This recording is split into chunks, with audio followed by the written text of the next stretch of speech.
last night. What's that? Found out how come Luther cried when him and Geneva got themselves sold off to different places. How come you think? Wasn't strong enough. On account he didn't want to be by himself no more. Think a man being by himself make him strong? I do. Tell you what I think. What? Think you the biggest fool ever saw on two legs. Why? On account I want to be strong? On account of there ain't nothing in this world make a white man so happy than seeing a nigga all by himself. Ain't no bigger battle he can win than keeping niggas apart. Strong and stubborn ain't nowhere near the same. Nowhere near. We just giving the white folks the biggest victory up.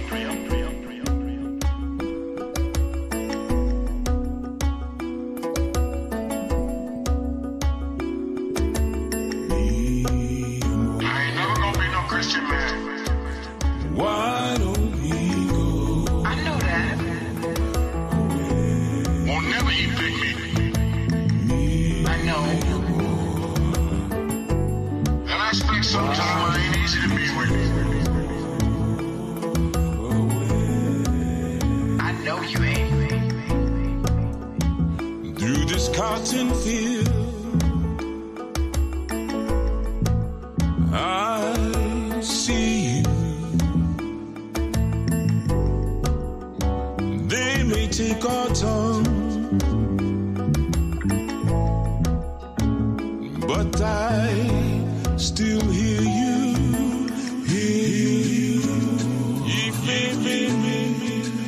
Why don't we go? And the children come out and be supposed to be brown. I can touch you, so you feel better. But we can't be with each other now like we want. Wait, man, don't even leave us. Don't do it. Okay, I want you now. I need you. We sweat, we bleed.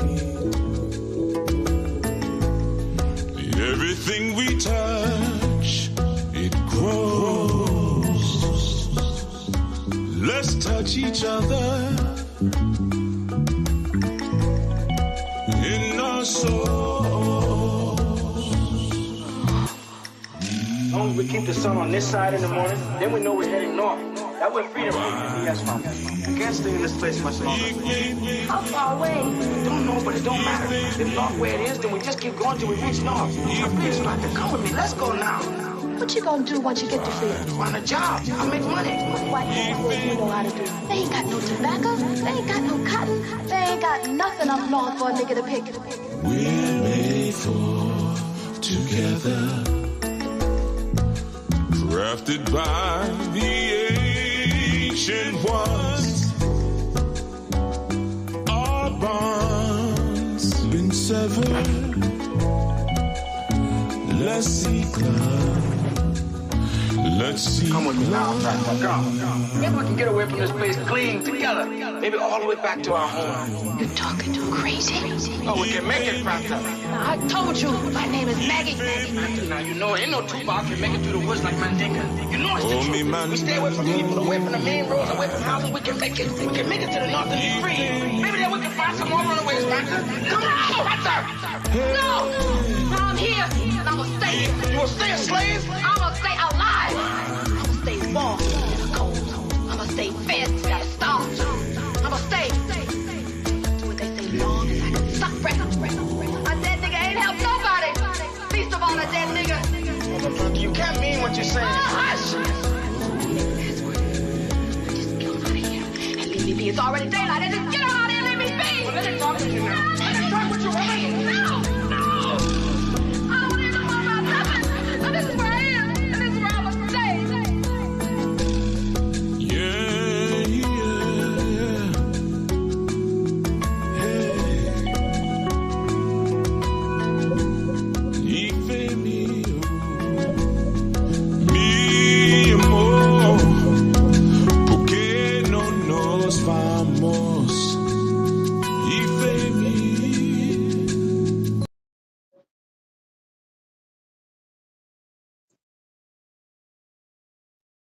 All right, Shabbat Shalom, everyone. Shabbat Shalom, and welcome.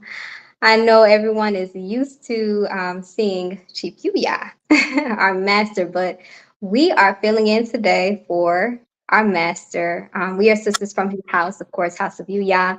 And today we're going to be doing the study session every sixth day that is of the strong. We usually do a study session right here for our New Life Global Ministry. So we decided we're going to switch it up today. And if you guys saw the title of today's session is going to be on relationships. So we want to say peace to everybody in the chat. And I think before we get started, we're going to do a opening. So Shabbat Shalom, peace, everyone. We just want to give thanks to the Most High Yah. Just giving thanks that we have the opportunity to come here and fellowship with one another. We just give thanks to be able to even speak on this platform here today. We chilling this evening, so feel free to, jump in, hit the join link. We're just having a very light sort of build surrounding relationships. So we can say greetings, peace. I can say peace. Ron 9, Abba Derek, Master Menelik, Anu Radio, peace. Happy Isaiah, and good evening, Chief Yuya. Shabbat Shalom. Peace. Shabbat Shalom. Shabbat Shalom. All right, so let's see. Do we want to say how we kind of came up with this topic, or why we decided to choose that one for tonight's study session? Oh man, I just thought it would be good because I just thought it would be good to kind of build on what's right, what's wrong in terms of like viewing relationships today. Mm-hmm. And, so I was like, okay, we can show some video clips and different things that are out, in today's world, and just kind of share our perspective and allow other people to kind of share and just kind of share our culture and comparison. And before we even show any of the videos, we don't condone any of the people speaking. We're just using it for building purposes and to have a discussion. So it's good to give a forewarning, right? Yes. Well, later on today in the show, we are going to have some members from the youth ministry, the I Know Youth Ministry, something new coming, and they're going to join us on the build and give some perspective from the brothers' point of perspective, of course. And we just want you to just kind of flow with us, ride with us. We're not used to doing the study session, but we're going to try it, and we're going to try something different, okay? All right. So we can pick, I'm going to play a video. So we'll start with a short clip. Thank you for the one in the chat. Yeah. Thank you, Master. We appreciate that. Thank you for that. And greetings, Science Temple. Welcome, welcome, welcome. Welcome. Peace. Mm-hmm. All right. So I don't see the clip. I do apologize. Okay. I don't see it. Uh-oh. Yeah. Well, we'll keep on going. So let's talk about what are some things that you think young women, if young women are watching out there, what are some things that you think they might need to know in preparation to becoming a maid, or, just looking for the proper mate? I know we've had so many lessons and sessions given to us by Master, of course, in previous Sabbath messages, but just right now in the moment, what is like the top thing you think you would tell a sister? Well, I'll just start off by sharing the clip that I was gonna play. It was with Taraji P. Henson, and I was trying to think of her name. That's how much I'm so detached from the media. But it was Mary J. Blige, and okay. in that clip, they was giving some really poor advice to a young sister. They were telling her to just date, don't take men seriously. And I was like, that is the complete opposite from what we learn in Titus 2. How we're supposed to teach the younger sisters to be sober, to love their husbands. And, I was like, wow, that's such poor advice. And to be that, older in age, and to share that with a younger sister, you have no wisdom to kind of give back and say like, hey, don't make the same mistakes that I've made.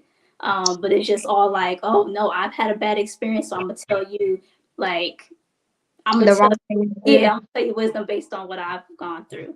So, man, well, I would definitely say for younger sisters who are listening, I mean, I just always go back to our doctrine, to our culture, and what it outlines that a woman is and what the Mhm, qualities are. mhm, So I will always direct a younger sister to that. Um, mhm, you know, principles of submission and mhm, qualities of being quiet and humble mhm, and having emotional maturity. That's a mhm. big one because I know that's a struggle for a lot. A lot of Yeah, people out there being with able the to control their submission. emotions. Mm-hmm. Mm. There was a beautiful conversation I would say I had with a young sister. She's 23, and I guess young in some sense, younger than me, I guess.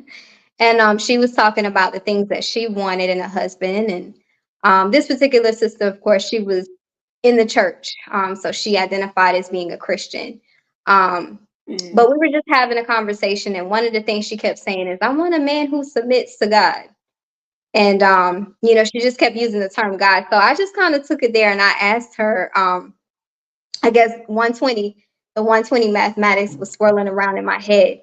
And so as you talked about submission, I'm like, okay, a lot of people say, oh, I want a man who's submitting to God and I'm gonna submit to God. And I was like, I asked her, like, what would you say or what would you do if somebody said, God is right here on earth?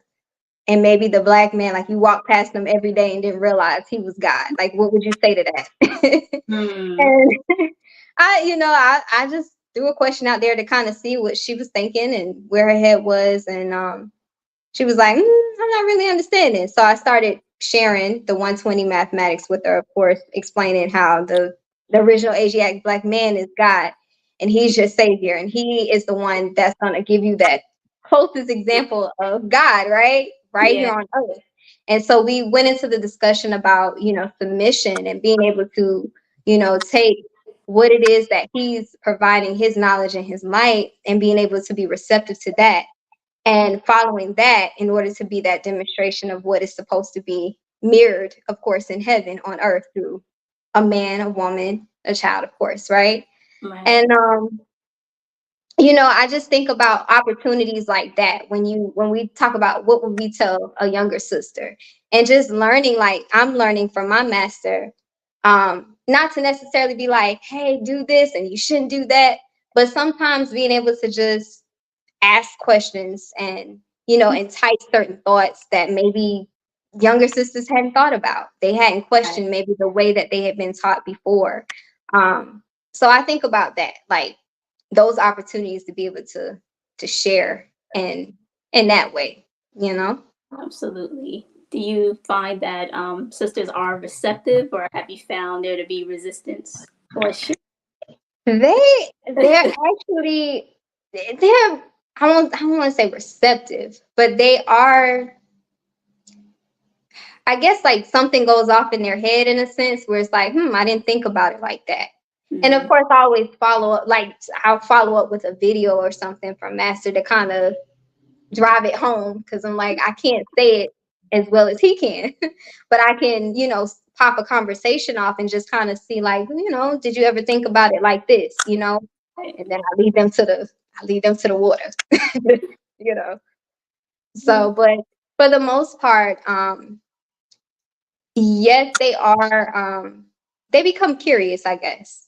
That's the word I would say. They become curious and like, so what's your religion again? That's Mm. always the follow-up question. What's your religion again? Are you a Muslim? Like, no, I'm not. No, I'm not. And then, you can go into further conversation. But I think those opportunities are just beautiful moments where, like I said, you can just kind of spark something different, in younger sisters. So, Absolutely. I do have the clip. I can play it, but we can go through some of the comments before I do. okay. Um, VS says they need to know what the word relationship means before calling one, or calling for one, before calling for one. Mm. What Yeah. would you say that definition is? Of course, my mind is, as soon as I hear relationship, it's like an ability to relate to another person, That's you that's what know. that's what I was thinking. And I started thinking about like selfishness. A lot of times people are not looking to like relate, or they like coming in like, this is what I want. How can this person, satisfy me? And I'm good. They came and made my life great. And Mhm. only thing I need is just this person, and I'm all set. But it's like, okay, if it's a relationship, then you're supposed to be. It's not supposed to be like that. I'm gonna just say that. Yeah. I don't think it's supposed to be like that. And in our culture, relationships are founded based on respect, not Mhm. necessarily love. So a lot of times people look for that feel good feeling, like, okay, I have to feel something, and Mhm. there's not any respect. And I think that Mhm. kind of comes out in certain conversations that you may hear how, a sister or a female speaks to the person that she with, and you're like, Mhm. what the heck? Like there's no respect, but in our culture, like that's at the foundation that's supposed to be there, because both Mhm. persons are moving according to the same culture and the same law. So it's like, of course, there's going to be respect there, you know. Mhm. But When you speak on respect, it's being, of course we know respect, being able to go back and see the source. But I think about, you know, being able to respect what a man is, being able to respect what a woman is, and understanding like how we relate to each other is based off of a role, and that naturalness of what we are supposed to be. Like that's where you find that respect.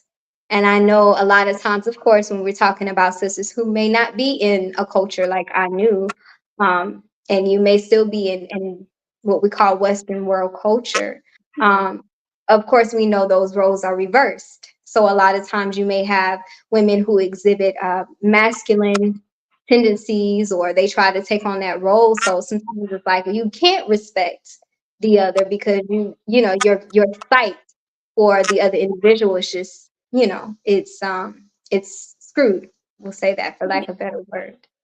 so You I know. do agree with that. I was looking at what people call a power couple, Mhm. called the Perrys. I don't condone what they do, but I was just kind of watching and listening for my own educational like notation purposes. Like, okay, Mhm. but I just think it's so interesting how the ways that women, they kind of like they kind of like sneakily, like kind of like disrespect. It may not come off like all the time as like blatant disrespect. Sometimes it's like a small thing, like cutting the man off when he's speaking, or Mhm. he may be saying something and you kind of like, downplay it, make it seem like, well, no, I actually have the answer. It's like, oh, that's good and everything, but let me give my answer as if they're more intelligent. So things like that, I've noticed it may not, the disrespect may not be so like crazy, and people call ratchet and things. So it's not always like that. Sometimes it's like it's the little things that are done, um, Mhm. that people, well, some may not even pick up on. You know. Mhm. I think about like what's probably what's going on in a sister's head in those moments when she's saying those things. Oftentimes it's that, lack of listening and truly paying attention when that man is speaking and telling you something. So it's like something in your head is saying something totally different, and you feel the need to respond or, say something. So it's like, oh, okay, you got to cut that off. You got to cut that off when the man is speaking, and be fully present in respect when he is speaking, and what he's sharing with you. Right. I do agree with that. We have another comment here. Yeah, says it comes from their orders. Married like girls a lot. Taraji is an unwed mother. They are perfect Hollywood candidates for social programming. They have to push the same narrative always. Hmm. I think, you know, for whatever reason, and this is just, I guess, part of Western culture, but a lot of times, young girls are made to look at, of course, celebrities, right, as their role models. And I was thinking about that today because I was like, I do remember a time being young, and people did have that thing of like one day I have to be a role model because I got to teach the younger people in the neighborhood how to be, or even within a family dynamic, you see sometimes your older siblings and whoever, they go off to college and like they get married and they have a family and all these great things, and it's like that's your role model. But it seems, of course, now everything is geared towards celebrities, and them kind of providing that standard of what a woman is supposed to be. And, sometimes I wonder, like, did they ask for that? Did they truly ask for that? Or is it just I don't know, they got pushed into it? Or I wonder if they ever say to themselves, like, you know what, I know this is wrong. I shouldn't be saying this, or I shouldn't be putting this type of music out. But, I wonder if they ever have those moments where like, nah, I shouldn't say that. Let me say something different. Yeah. I don't know. I guess I kind of see, like, I think about some people who kind of like eventually like speak out and kind of like ostracized in the media. Like, I think about Tyrese when he was years ago, he was sharing like, okay, well, we like, women who don't have all the wigs and makeup and all this type of stuff. And he was like, people like got on him a lot of females got on him and attacked him for that. So I just think about the people who do like speak out. They know something is wrong, and then what happens to them. So maybe it could be fear, for some. Maybe some is just straight old ignorant, don't care. But I'll go ahead and play the clip. Okay. I know we keep asking you this question, Carisha, but are you dating? Yeah, I am. Okay. Yeah. I'm dating. Good. I'm She outside. has a larger gene pool. See, we have a problem because the dudes your age be coming for us. And I be like, you might should try it. I'm not gonna lie. No, you should. I'm not gonna lie. You should just try it out. Okay. Ooh. It wasn't good for me. I'm loving a one shot age. Wait, no. Let me spare you right now. Run. Or just have fun, girl. Yes, have fun. Just have fun. No, she's having fun. I love it. I'm having a ball. Like, you should, as you should. Let's toast to that. I wish I was been dating. I know we keep asking you. Just, yeah. Oh, sorry. My face was funny. Go ahead. Go ahead. I'm sorry. I mean, ridiculous. It's okay. So, to be fair, I think some of us we've come from those backgrounds, right? I think it's safe to say that. Like, it's not like all of us grew up from birth to the age that we are now as I knew, right? It's safe to say that. But I do. Watching them speak, of course, it brings back like those times where I saw older women speaking just like that. And that advice that they would give. And, it's sad.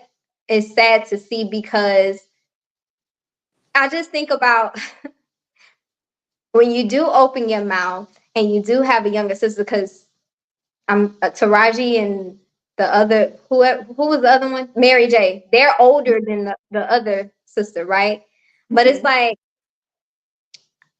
what you're saying is not even wisdom. Like, it's not even, and it's kind of like they're sitting on a platform and they're all at the same level. There's no, you can't really tell who's older and who's younger by the way that they're speaking or the way they're carrying themselves, because they all dress like they all in the streets, and it's just kind of sad because you can't differentiate who's who. You don't have any wisdom, and secondly, I mean, it's a circle pretty much. It's a circle of just nonsense just going around. It's obvious there's no light. Yeah. There's no presence. Yeah, I guess I'll look at it as like, everyone has wisdom to share, but like, is it right knowledge, or is it, poor light, and I think the knowledge that they're sharing, or the wisdom that they're sharing, is coming from what they learn, but it's not, it's not righteous, light. It's like someone told you then, or you may have heard some things, experienced some things, and you deem that like the truth, and now you're sharing it with others as advice, and it's like, but let's go back to the logic of it. Like, okay, she was saying like, oh, the older men are the worst. She was just like, oh no, like have at them. Something she said like that, and it's like, okay, so like, what's really happening? Like, she didn't really share like what's happening. It just painted like it's something wrong with these group of men, but it's like it's just crazy. It's ridiculous. I don't entertain those type of females or what they say, but I do think it's important to kind of like speak to the nonsense sometimes and just kind of share like how we look at things from our perspective. And I knew. I think I'm sorry, I'm gonna keep going, but I just let me read the comment. Master said read back or again. Later, lattice, meaning to carry, ship, having the qualities of a thing. So I would say a relationship is something that restores a person to their source. Beautiful. I think when he said restoring a person back to their source, I think about, of course, that pure nature, that nature in which we're supposed to be functioning in as men and women. And like when you're in a relationship, it seems that's healthy and righteous, it would pull you back to that. Whereas like with these sisters, it's like, okay, it's clear you guys haven't been in a relationship with someone who has either been righteous or, really in their full masculinity, or maybe you weren't in your full femininity, or I don't know what the case was, but it didn't bind you back to the source, or did it? Because maybe I don't know who their source is. Right, they might have a different L or not the same one as us. So I think we have somebody who's joining. Come on in, brother. Yep, we do. All right. Peace. Peace, Aki Isaiah. Welcome. How y'all doing? Doing good. That's good. So, yeah, as I'm following the conversation and I watched that clip, my mind just kind of went to like, first, well, I'll speak from the guy perspective, but when I'm out in the world, just because a person is older than me, I don't automatically consider them an elder. Like if they're not part of the community, I mean, you have plenty of older people out there who possess more knowledge than you do, just because they have more life experience. So if you're giving me a brick to build with, that's cool. But when I looked at that video clip, the thought kind of ran through my mind like, you kind of have to have discernment as an individual, a man or woman, to know if you're talking to an idiot or not. That's just kind of where I came from. Like, and of course you want to keep that respectful and not like, disrespect, but it's just a silent thought process that, can I take advice from this person? Are they given clear directions? And then have they shown and proved the things they know and built something with it?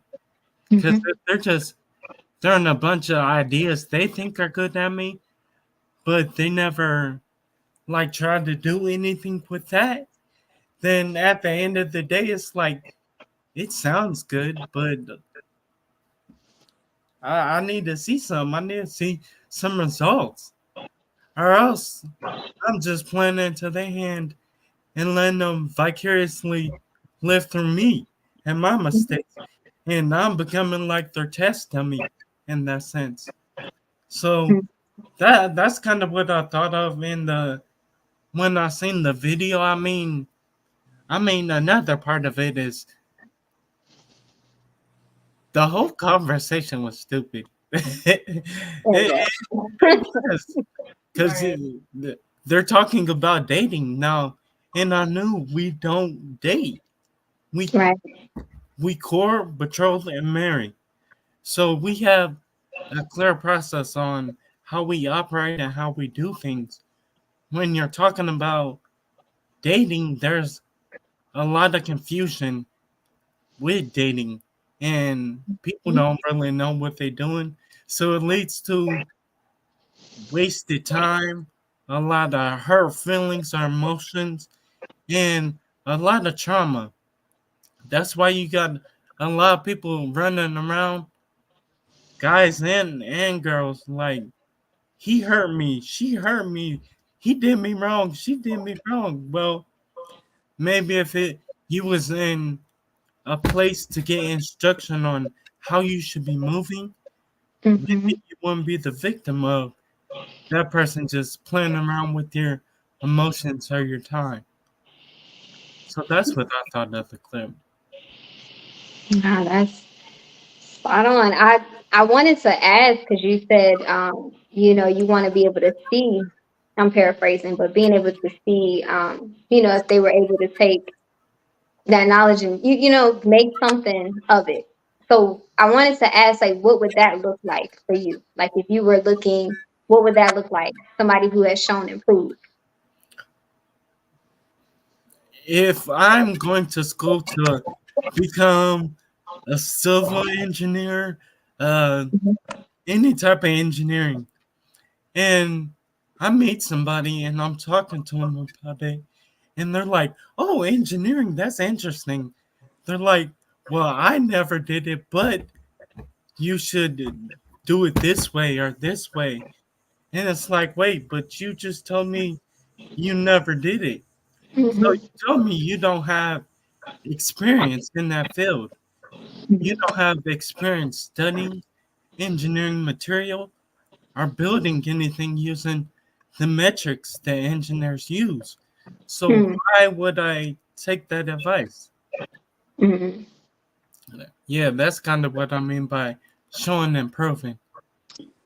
I guess I wanted to ask, like, okay, and I knew for the I knew man, can you share, like, maybe why that age bracket is not something that you would particularly look for, or what you would expect from older women?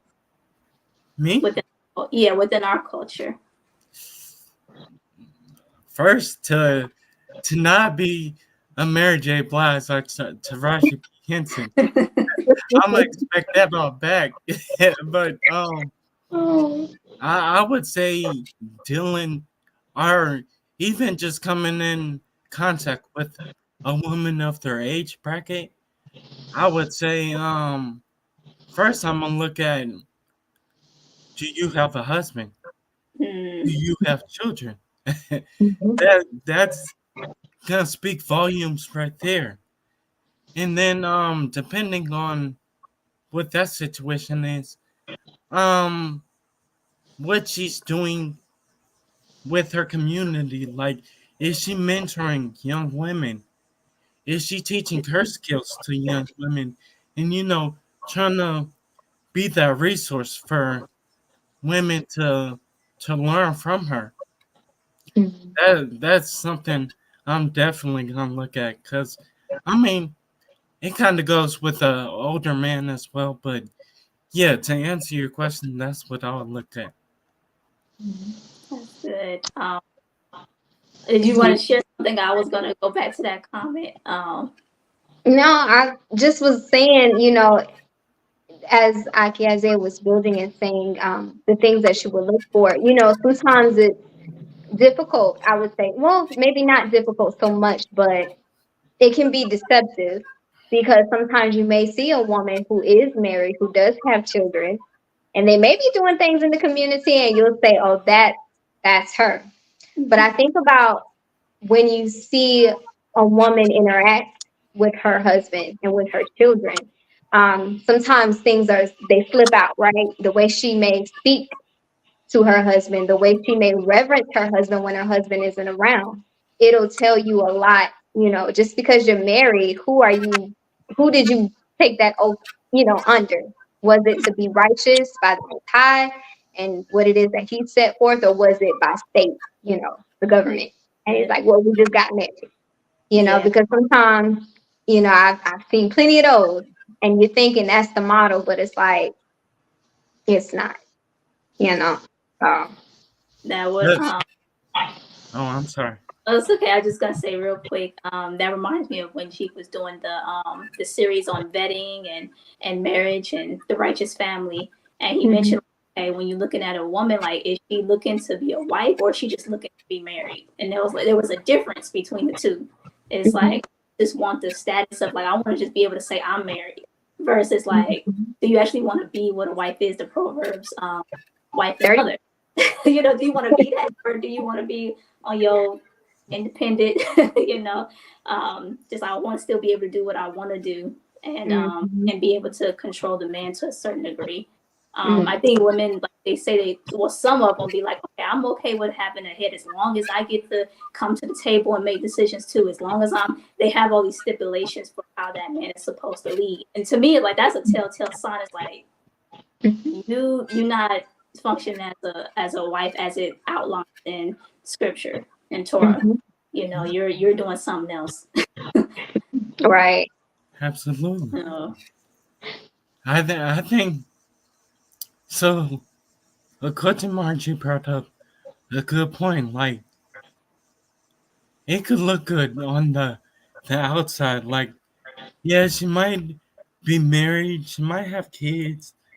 She might have the dog, the house, the white picket fence, all that kind of stuff. And it might look good, but I think that's when discernment comes in to play, like you speak on. Like, you could read a lot about a situation just from seeing the dynamic between two individuals, how they speak to each other, how they approach each other, all that kind of stuff. What are the kids being fed from? Do the kids go to public school? Are they homeschooled? All that kind of stuff. And then just speaking from the man point of view, when you see that, instead of trying to go pull information from that woman you see that's married, you have a resource in that man. You could go befriend him and be like, yeah, man, what's up?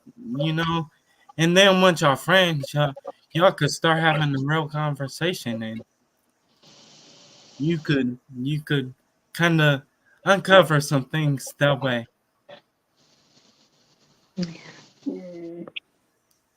I wanted to. We can read this.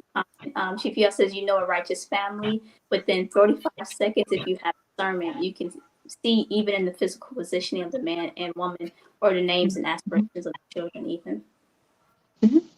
I've been, walking down the street and you'll see a family and there are certain things that I've learned, over time to be able to spot and be like, oh, okay, that she's the man and he's the woman.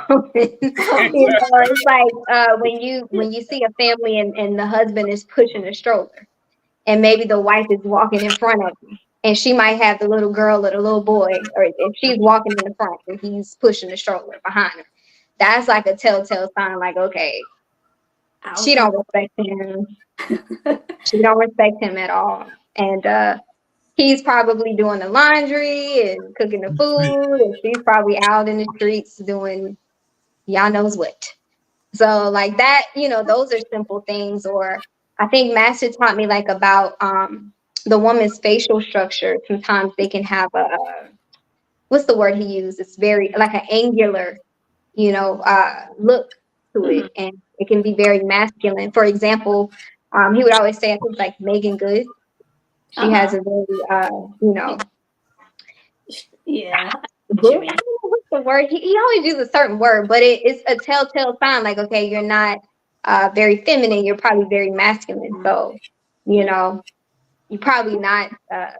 Used to that word, submission. Yeah. So. We can go back to Master Miller's comment. Gotta also check to see if the people you're asking for feedback from are where you want to be. Is the young looking at two single 53-year-old women? I'm sorry, looking at two single 53-year-olds or two successful women. She seemed to be perfectly happy. She was like, "I'm happy with dating," or she sounded very happy at the end, towards the end of that clip. But to get home. She get home and have to go lay down in that bed by herself. Oh, she will have a different song she's singing. Yeah, but maybe it will be a different song, you know. And I think that's the part that you know, when you talk about older women being truthful and being honest, I think a lot of women don't be honest about that part. Like, you know, probably deep down inside, they do want a man, they do want a husband, they probably do want a family, but maybe they bought too much into just not being what you're supposed to be in order to get those things or to be a part of those things, you know. I just think what's so messed up is that maybe you'll realize when you're older, like how, you know, Taraji was on different segments, just kind of sharing her different views on men and things like that. Do you ever, like, when you come to that place of like, I'm alone, like, why not tell sisters like, hey, I did this and I did that and now I'm alone. I don't want you to be like that when you're older. It's like they want the younger sisters to, like, I want you to be in the same place as me. So I'm not going to tell you not to make the same mistake I did, you know. Right. That's so messed up. That's really messed up. You know what I look at when, to this day, every time I see Taraji P. Henson, I think of Baby Boy, because that's the first movie I seen her in. Same. That kind of set the tone, because like Baby Boy, like Tyrese was a loser in that movie, like a complete loser, and she was the aggressive girlfriend. I hate you, Jody. I hate you, Jody. Yeah, so like, but I don't know. To me, it seemed like celebrities and musicians, whether it's a song or a role they play, there's kind of a sliver. If you look close, you could kind of, because they have to relate to the role or the music, and depending on how well they depict the character or play the music, you could kind of tell some stuff. Like Taraji P. Henson played the role of Yvette in Baby Boy. She kind of did that a little too well. So it's like, something about you, you know, or even like Mary J. Blige. Like she's still being praised for like the music she came out with in the 90s. What's that song? Real Love. And what, she's 53. You haven't found it yet? Okay. Going in. I hope they not watching. If they watching, boy, they coming for you.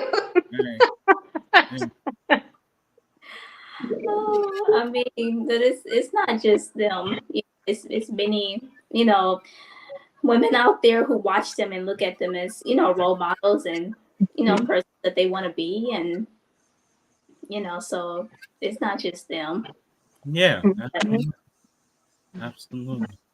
Rod 9 says, I have found that the maturity level of the older women I come across is very low.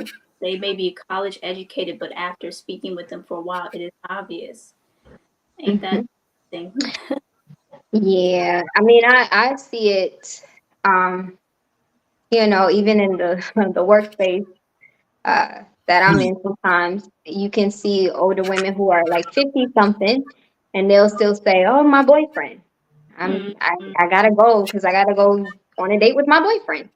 Yes. And yeah, sometimes I'm looking like, but in my mind, I was like, but you speak so well.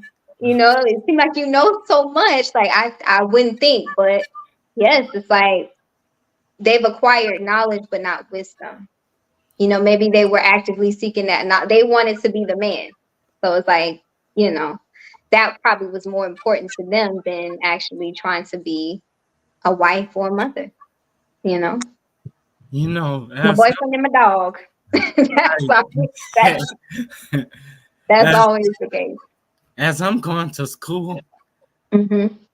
I'll be on campus and I think about what Chief used to say in like his older segments, how he's like, I know doctors and lawyers and like they're idiots. Like you would think they're Yeah. smart because the position they hold, but they're idiots. It's like just because you've memorized a paragraph in this page, or you Mhm. memorized the Constitution or a certain medical procedure, Mhm. that don't make you smart. We looking at what you have built throughout your life, Mhm. and that's the determining factor right there.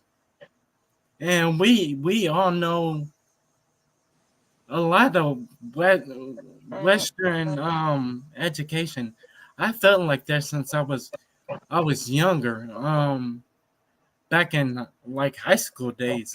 But you ever get a test and like you've just like you crammed all the knowledge into your head like 5 minutes before the test, and you end up passing the test, and Mhm. in the back of your head, you like that was a little too easy to get past. Like it seems like the educational system in the West is built off memorizing, which is an important aspect, but it doesn't test your true knowledge. Mhm. So I've always thought about that. Now I'm dealing with people with certain degrees or stuff like that, and you'll have a conversation with them, and I used to be like what they call a smart ass. So like now instead of doing that, like I'll just back up and become very absent in the conversation. Like Mhm. like how cheapy him people with the okay, I hear you. I hear you. Yeah. Yeah, that's what I gotta do. But also I don't wanna disrespect or cause offense. Yeah. Yeah, and I'll add too, but before I do, I just want to and I will invite you all. We see all y'all in the chat and stuff. Come on We in. invite you to come on and share like what you think. We're speaking about relationship dynamics, and we would love to hear, all the different perspectives that you all have. You don't have to turn your camera on if you just want to jump in, keep your camera off and just add, feel free. But I did want to add on to the college educated part. You were saying, Aki Isaiah, that just because you may have a college education, that doesn't make you necessarily smart. And I just thought about like emotional intelligence. I think a lot of times that's where women mess up at. It's like, okay, because all the logic all the reason goes out the window, and then you kind of see like you don't sound so smart now. Like you sound like out of control crazy. Yeah. Like so I just think that men would appreciate that. I won't say more because like you should be educated.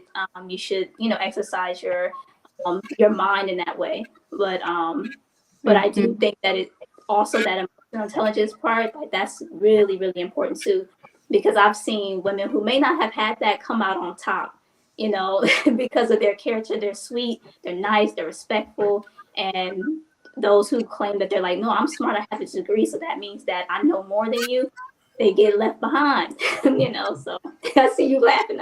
I'd be That's what Chief just said. Oh. But we consistently see Tyrese attempting to have committed relationships and being vulnerable. He tries to prove the ending of Baby Boy. Hollywood isn't having it. Yeah, he trying to prove. It's like that. Oh, that's why I said I wonder if they really be like, oh, I shouldn't say this or I shouldn't do that, or if it's like, well, you in contract now, you signed up for it. This is what you got to do. You know. You accepted one role at the Hmm. beginning of your acting career that dictates the rest of your acting career. Hmm. Yeah, so And if you try to get out of it, of course they're gonna find you. Because one time they calling him like crybaby Tyrese or something just because he was Oh wow. not well, they were saying it, and I hate this part about it, but it was because he was I think they took his child from him. Right. I see And that. things like that, I'm just like, I don't really, I don't find that to be funny at all when you take a man's child from him. Like, that's just this is the worst thing you could do, so but but I thought, sorry. oh, I'm sorry. But what on the point you're sharing, it's not funny at all. But at the same time, this is a man who got in bed with Hollywood. So it's like Hollywood is built off of laughing at other people's pain, especially a black man or woman. Mhm. Well, I'll say melanated man or woman. They're gonna laugh at your pain. You see all these slavery movies, and they've even took it to where they imbue humor or comedy within a slavery movie. So it's like I love this movie, but I'll just say it's a good example. Django. Um, So it's like serious because it's about slavery. Like there was a man ripped apart by dogs because he ran away from the plantation. But mhm. then you have funny elements all throughout the movie. All of that stuff is it's intentional and it's implemented to desensitize us. So when we see a man like Tyrese crying because his child got taken, we're like, oh, shut up. You'll be okay. And we laugh at it, but it's not funny. Because I always think of this thing. It's not funny or it's not serious until it happens to you. That's People true. don't want to talk about that part. It was all fun and games, but now it's happening to me on it's Yeah. the total 360. Yeah. I don't like I seen like clips of that. It's hard for me to watch things like that because I don't like when anytime like a black man is put on display and made a mockery, like people will get to laugh and be like, it just reminds me of like blackface and stuff. Like, okay, you have this image and people are just like laughing and poking at someone's hurt and pain, and I don't like it when it's like a black man, So I'm just like, yeah, it's terrible, it's terrible, But I I think that do. there's a lot of celebrities that try to stand up and say something, Right. you know. Right. It's too late. With him at least. Mm, Oh man, when you kind of touched on the slavery component, and it made me think about certain things that maybe drew me to I knew, and just the culture that to me it seemed like it gives you an opportunity to rebuild your foundation. And most of us probably came from those broken homes, of course, right, where we didn't have a righteous example of what a relationship is supposed to be, or a marriage, or a family, as a result of course, slavery. And one of the things, and please, people, if you want to jump in, please feel free to jump in. But one of the things that I want to kind of just throw out there, we do have a youth ministry that's coming to the forefront. And one of the things I know, one of the things that was being discussed was the importance of tribe and trying to build and reclaim what was taken from us. So I don't know if you can share just a little bit, Aki Isaiah, about that, and Just a just a little little bit. bit. Give them a Just a little teaser. sneak peek. Yeah. Yeah. Yeah, so we're definitely um we're building an infrastructure on the youth ministry. So it's in the planning stage, but it will be coming soon. I can't say as of we don't have an official date to release it, but we will be doing like a clubhouse study sessions where we'll be speaking with youth 18 to 29 years old. Picking their minds, talking on certain subjects, and that we're gonna use that as a launch pad to launch us into bigger and better things. Eventually we want to work up to where we're like going on college campuses, having events, stuff like that. So all of that stuff we're definitely planning and organizing how it's gonna work, how we want to do it, what we want to say, and just crossing our T's and dotting our I's. Mhm. I appreciate you, brother Jacques. He said we're starting in October. Yes, October. It's gonna be, man, it's a beautiful opportunity, I'm sure, for a lot of young sisters and brothers to get together and really just get a better opportunity to mate with each other, like-minded individuals, so we can start, rebuilding those foundations, reclaiming our culture, our right mind, being righteous, and having righteous families. So I thank you, Aki Isaiah, for sharing, and we look forward to supporting, of course. Of course. Absolutely. All right, we can play another clip if you like. So let me go ahead and pull up the next one. So this next one is a famous clip y'all probably all seen before. So go ahead and play. Can anyone live with Eartha Kitt? That's not for me to decide. Not for someone who decides to live with me to decide. Not for me. But are you willing to compromise within a relationship? To compromise? What is compromising? Compromising for what? Compromising for what reason? To compromise for what? To compromise. What is compromise? If a man came into your life, wouldn't you want to compromise? Stupid. A man comes into my life and I have to compromise? You must think about that one again.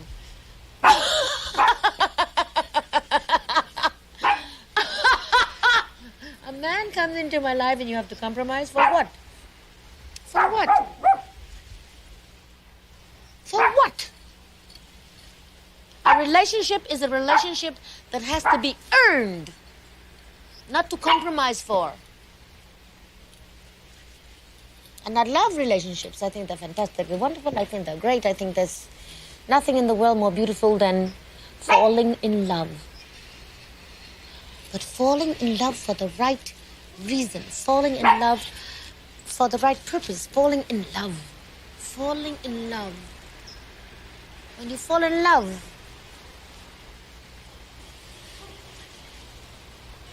what is there to compromise about?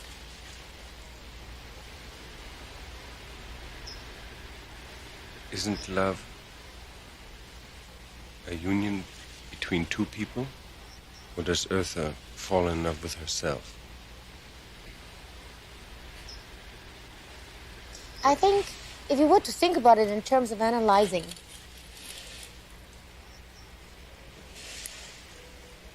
yes, I fall in love with myself and I want someone to share it with me.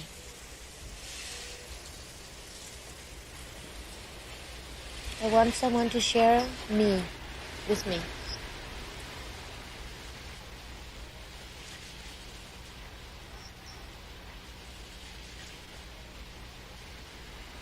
Has that happened? Bye, Waylon! Bye! Many times. In many ways.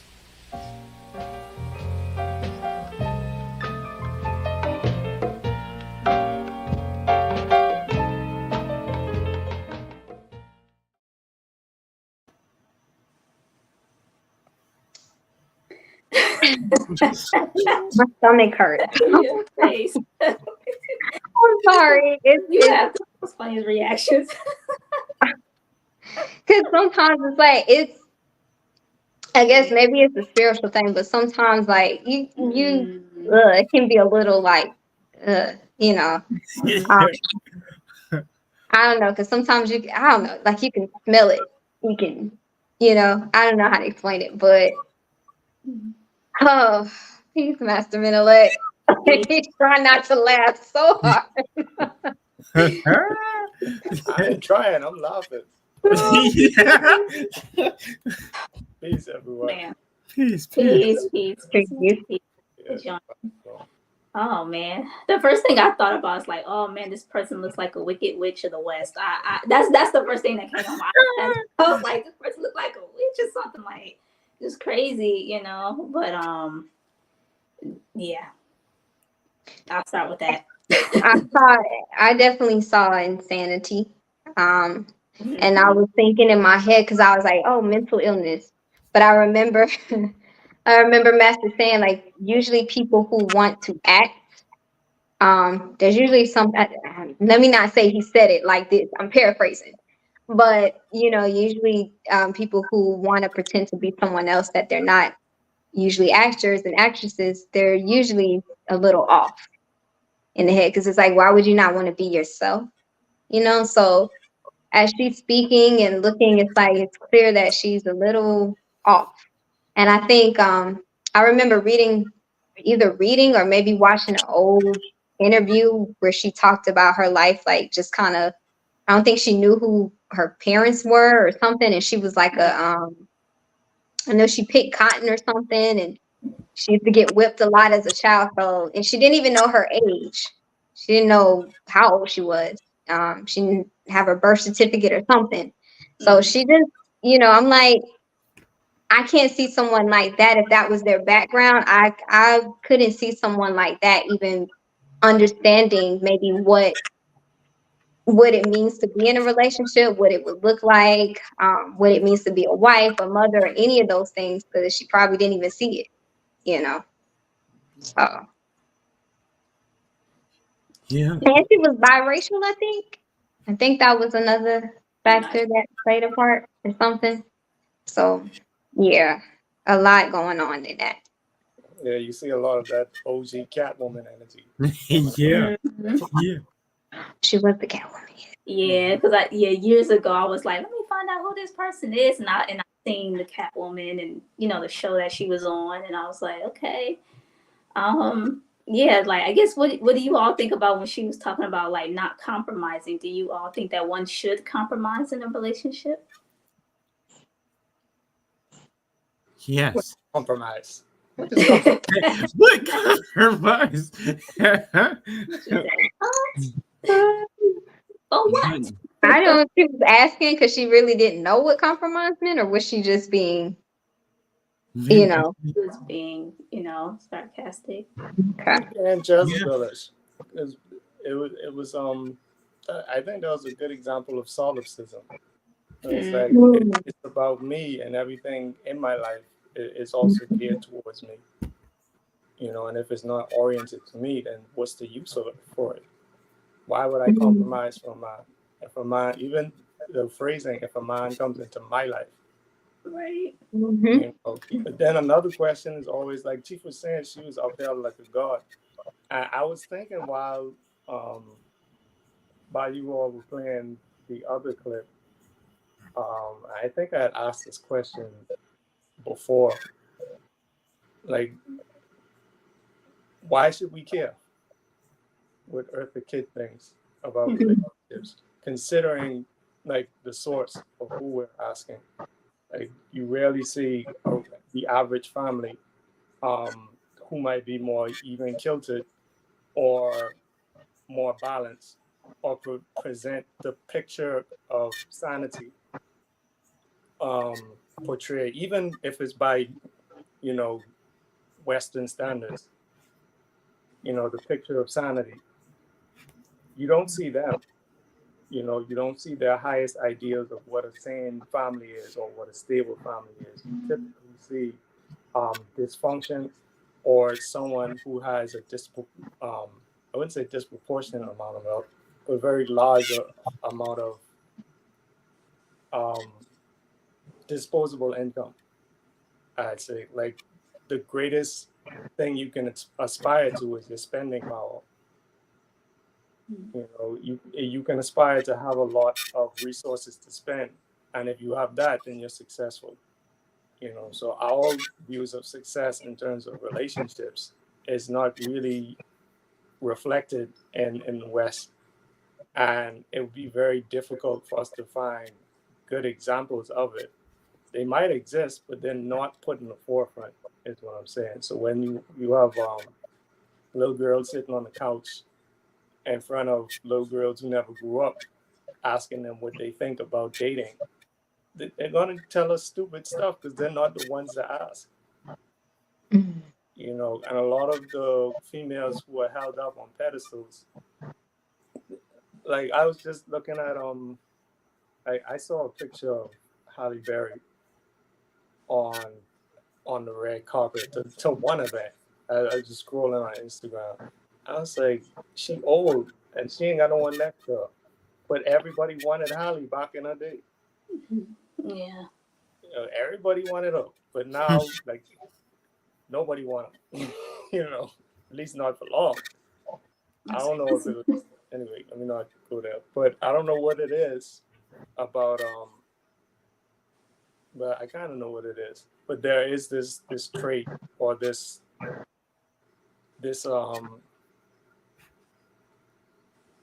I guess patting on the back that people do when you're old and desirable and still outwardly desirable, but you haven't chosen yet. Like they see that as having some sort of increased value. You know, like oh she's 40 but she looks 20 and no man is good enough for her yet. Yeah, somebody wants to share some resources. Yeah, she got that disposable income. That's it. Yeah. You know, Yeah. it's funny because like Zach was saying, somebody wants that she has her resources, and I was just saying earlier today, like you know, being in a space where you know you see women who are getting up and presenting or doing stuff, you know, they're in a space, but they're bringing some sort of skill or something that they have to the space, right? And I was saying, you know, one of the things that I had to learn, and I didn't have great examples growing up, but just I'm learning and just seeing a lot of young sisters don't know, but like once you get past a certain age, you know, being cute is no longer a resource. So it's like it's like that Proverbs 31 woman, like you really need to be paying attention because she had resources, she had skills, she had, you know, things that she was able to do and bring value into a space. So I think sometimes like, you know, like Zach just mentioned, like, well, somebody wanted because she has resources. And, you know, considering that, like, I know so many women who feel like, oh, well, I should get everything because I'm here and I'm cute. And it's like, that's not enough. That doesn't get you a husband. That doesn't get you a family or any of those things. So Yeah, absolutely. I mean, she may have resources in terms of like material things or money, but she didn't use the resources given to her by the creator. She ain't got no kids. The creator put the order of things how it should be. Man, woman, child. Where's the man? Where's your children? So she ain't gonna have them resources too long. But nah, as I was watching that clip with Eartha Kitt, like Chief said, you could tell she's mentally damaged because her past and what she went through. But throughout what she was saying, like what compromise, and then when he asked her, like, well, don't you believe a relationship is a union? And she was saying like, yeah, I do think it's about me. And I want somebody to share in me. So that was narcissistic, as like that's super narcissistic. Just to think you're of so much importance that you should be all that anybody pays attention to every waking second of their life. And but that was also the statement of a deeply, deeply broken person. Because when you're in so much pain, all you're thinking about is the pain. And you wanted to, a person, I'm assuming in her position, actress, like, you wanted to seem good to everybody else. Like, yeah, I'm Martha Kid. I got money. I play in these movies. But it's like you hurting. And you want somebody to share in the pain you have within yourself. And at the end of the day, that's selfish. Why would you want to put that on anybody else? So, yeah, deeply broken person. Peace, Akiokra, peace. Peace, everybody. Hey, for me, man, it's like when I saw that damn clip, I was like, whoa, that, because it's Eartha Kitt, Eartha Kitt, she's supposed to be, age gracefully. You like, man, this Eartha, you look damn bad, G, like, for real, like, what the, he's like, who is that? I'm like, whoa. And this, apparently, this was made in the 80s. This is like, before I was like, whoa, she was like that then?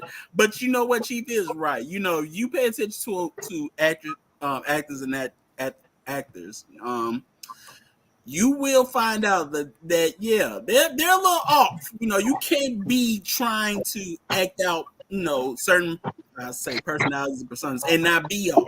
And then when you learn some of their histories, you be like, whoa, yeah, you didn't gone through some traumas, and things like that. You just like, I would watch documentaries on a bunch of actors and actresses and things, and it'd be crazy about how their life was, like shoot, one was like Audrey Hepburn. Audrey Hepburn was a big actress at one time, but she had to deal with sort of like an eating disorder because during like World War II, she didn't have much to eat, during that time or whatever, her and her mom. Whatever. Then you find out that some of these actors been messed with. They didn't had abandonment issues. It'd be crazy, like for real. Some of them with child stars. Ooh, Little Rascals. That's mine. The old Little Rascals. That story. Know what I'm talking about? But for her to say all of that, especially when it comes to relationships, what. It just goes to show you that it's just history repeats itself, but it don't repeat itself, but it sure does rhyme, and this rhyming right in that dang old clip. What I'm talking about? Because you got chicks that will say the same thing. What I'm talking about, or whatever. What are we compromising? I'm not compromising. Yeah, and that's why you still by yourself. But it is what it is. But I'm done, Mike. It looks like Von Hunt is with Halle Berry.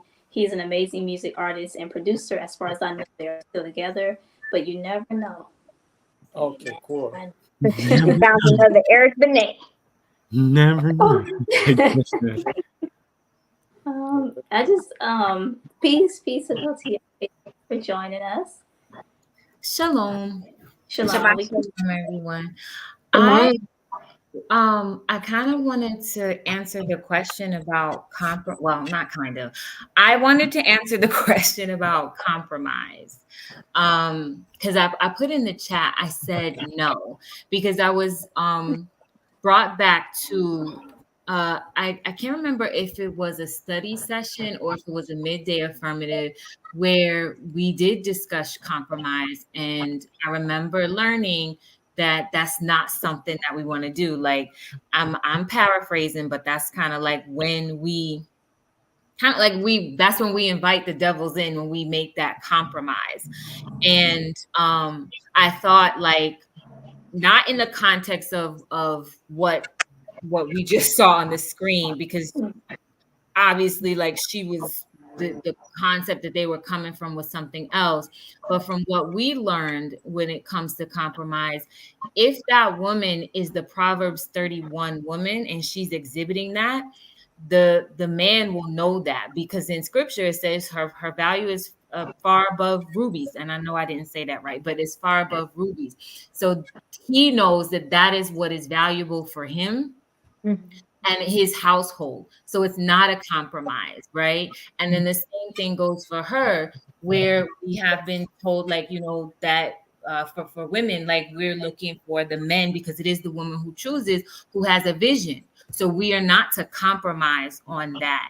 So when and this is where we can point out the difference between living our new culture and then what the world has, because it's all mixed up. Even in the words that are used, they're all mixed up in how they look at things. But we don't compromise if we're moving on based on scripture on how we're supposed to find a mate. Then there is no compromise. So I just wanted to add my little 2 cents. Thank you for sharing that, because I did think about that, because I was like, I could have sworn I remember, and I knew, like, we spoke about compromise, but the context in which she was coming in is like, okay, I don't want to give anything. So that's how I looked at it. She didn't want to give anything. It's just like, okay, this person has to come and accept me exactly how I am, which it may not be open to growth or even listening to, you know, her man and following what he has to say. But she's not willing to bend on anything, it seems. I kind of her not wanting to grow. And it goes back to what y'all were talking about earlier, the with the clip with the actresses and the singers and stuff, and the singers. That I think it was Akiaze, like that discernment, like discerning whether this person should even be speaking to you or whether you should even be listening to this person, because they have no men. From based on the clip, the 3 of them is single and lonely.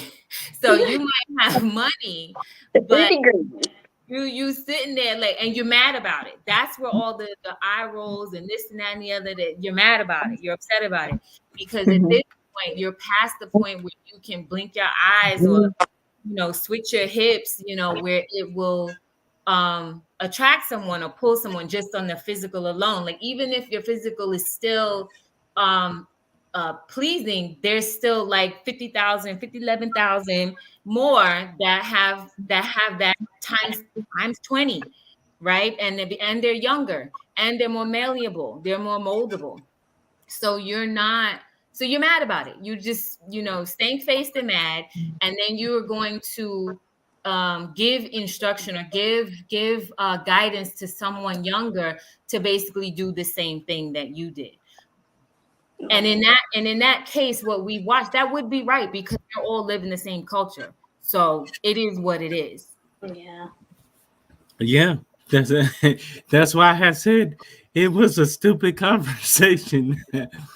But yeah, I would say throughout this whole conversation, the song that's been in the back of my mind is Bobby Womack, If You Think You're Lonely Now. Oh. That's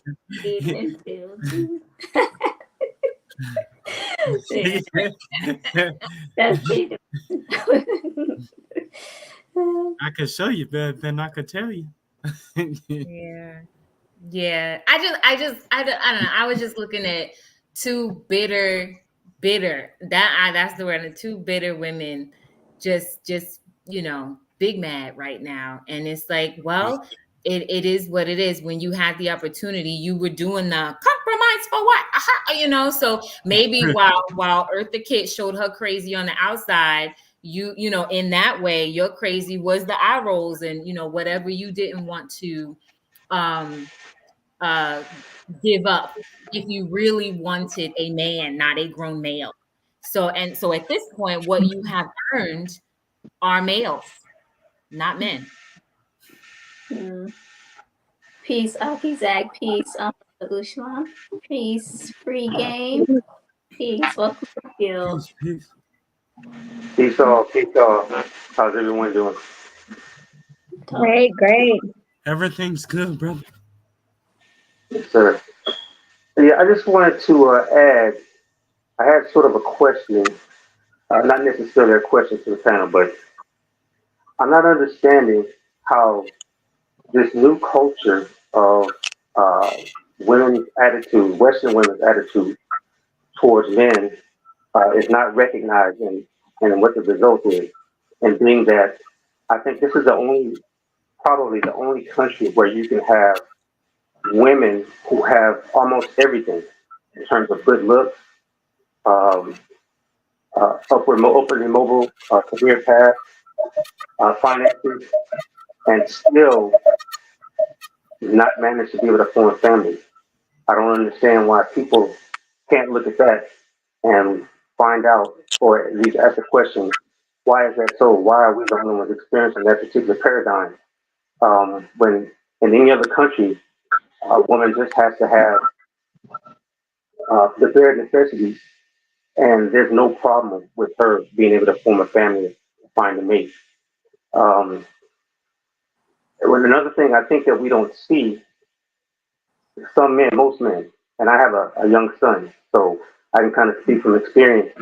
I don't think the younger men or even older men understand that there's a sort of like a doppelganger that has appeared in the culture of women to what some men are. Because I'm pretty sure all the men on the panel know or have heard of men who don't necessarily like women, um, and really just deal with women on the basis of taking care of their carnal needs.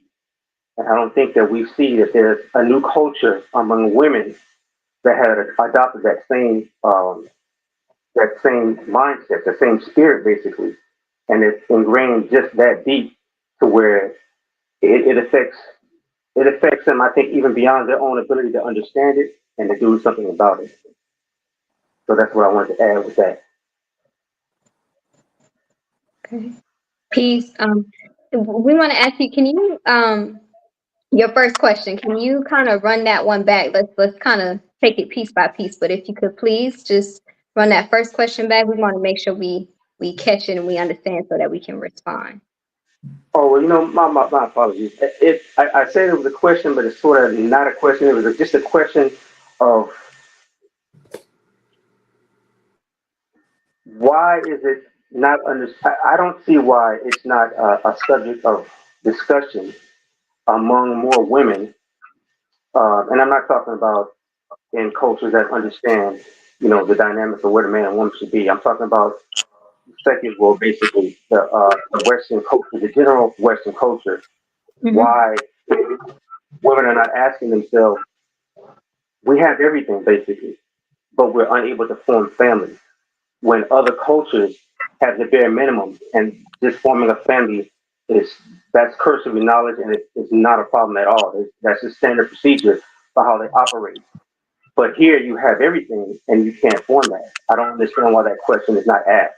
So that's the context in which I asked that question. It wasn't necessarily a question to the panel. So I apologize if you can clear that up. That make more sense? Peace, brother. I think I'm walking with you, and I think that conversation is hard. I've seen it hard among females in certain like panel formats, but it's usually hard minus accountability. So without the accountability of we are raised to chase men away and extract resources and children from them. Without that, it's usually what's that old thing? The she woman man haters club. Right. Like that. Like they just gather around to gripe about what they're not getting while they're extracting as much as they can. Like how much more can I get and still deny accountability for what it is that I'm doing. You I know, agree. so I agree. no, yeah, it's rarely a conversation like how do we heal or how do we balance ourselves off so that the masculine and feminine dynamic plays out the way it's supposed to. It's usually why aren't the scales tipped in my favor more than they already are? You know, or if I'm winning here, but I'm not winning over here, and I want to win in both senses, but still not give up anything or sacrifice, you know, or come to any form of agreement. And it's kind of strange because they do see it playing out, but it's also like a denial thing where it can happen, but it just can't happen to me. In terms of I know where this leads, but I'm still gonna roll the dice on it and try to extract as much as I can. You know, it's just like working a 9 to 5. You know, I'll get on this 9 to 5. I don't respect its boss. I don't respect the vision of the company, but I'll get resources. And I'll stay here and smile and pretend as much as I need to in order to get resources. And when it seems as though the company is going down, I'll quit and find another job. Or if I get fired, I'll say I was mistreated. Yeah. Yeah. So, Like I said, it's really enculturated. I think I've heard before that you know, people say that the women who do that, who end up being alone for some time, they they really don't like being alone, or they you know, at night when they're alone, you know, that's when it really hits them. But from what I see, I don't even think that even matters. I think as long as they feel they have options, they don't mind going home alone as long as they, and you know, call whomever. A lot of times, you know, there's probably 3 or 4 guys on the burner at one time. So, you know, the option to be alone is something that they would welcome at certain times when they don't want to deal with men. And I think that will probably apply. The alone will apply once, as they say, hit the wall once they reach age, and then the options start to dwindle up. Then I think at a particular point in time, you get people like, you know, Vivica Fox, who's down searching for love. I think has you know, has a guy on her shoulder. I think that's when you see them start to kind of come back to reality and, you know, start to deal with what was Mary J. Blige. Somebody quoted that earlier today, real love. I think that's when that kicks in, when that wall is in. I just want to chime in with that. My bad. Go ahead, brother. I've been talking. Okay, I'll go real quick. But I think a lot of that, like Master Malak said, it's the feminist agenda. So it's definitely that. But I think it's also fear. And that goes for the celebrity man or woman. We live in a society that if I was to go out and get married to a woman through the government, if I have $1 million in my bank account and we get a divorce, she could take half of that $1 million. So I think that's a low-key fear every celebrity has in the back of their head. Some may not, but I think a lot of them do.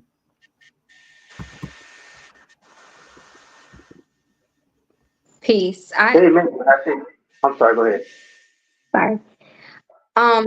You know, as you were talking about fear, one of the things that kind of came up in my mind was, guess it's the making of a slave, or it made me think about like how there's a level of mistrust that is implanted in women in the West Coast, Black women, right?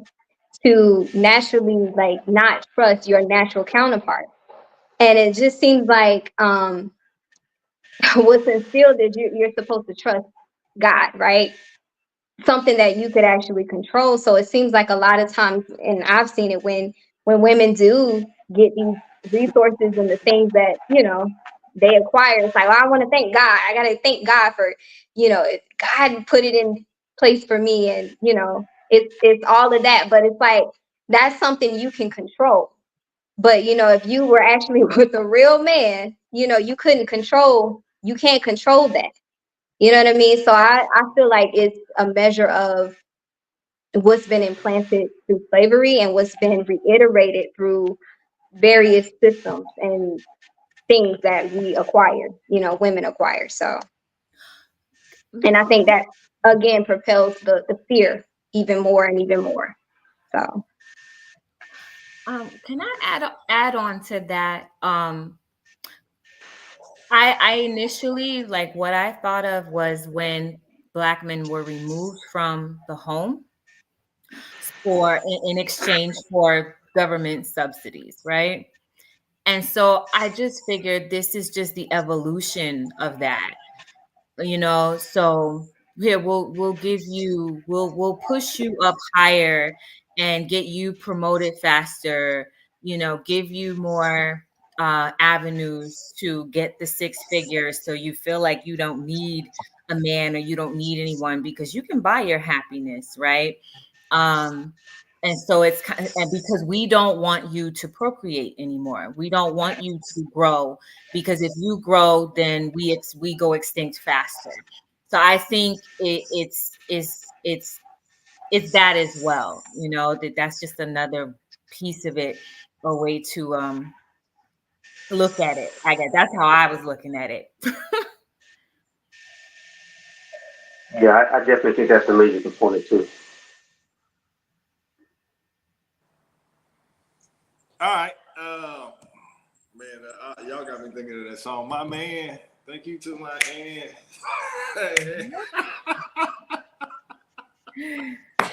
We even talking about Jesus is my man. Yeah, he your man, because he ain't telling you what to do. Like, he ain't correcting any of your bad habits. I don't have to do anything, because I can always ask for forgiveness, and Jesus is gonna forgive me because he died for my sins. How do you know that? Well, because it says it in this book. But I think a lot of what, going back to your question, I think a lot of it is Pavlov's theory of where you would hit, you know, with the dog, and you would hit the pan, and then the dog would start to salivate because it would expect food. So now when you say certain words, certain expectations bring a certain pain or a certain level of fear.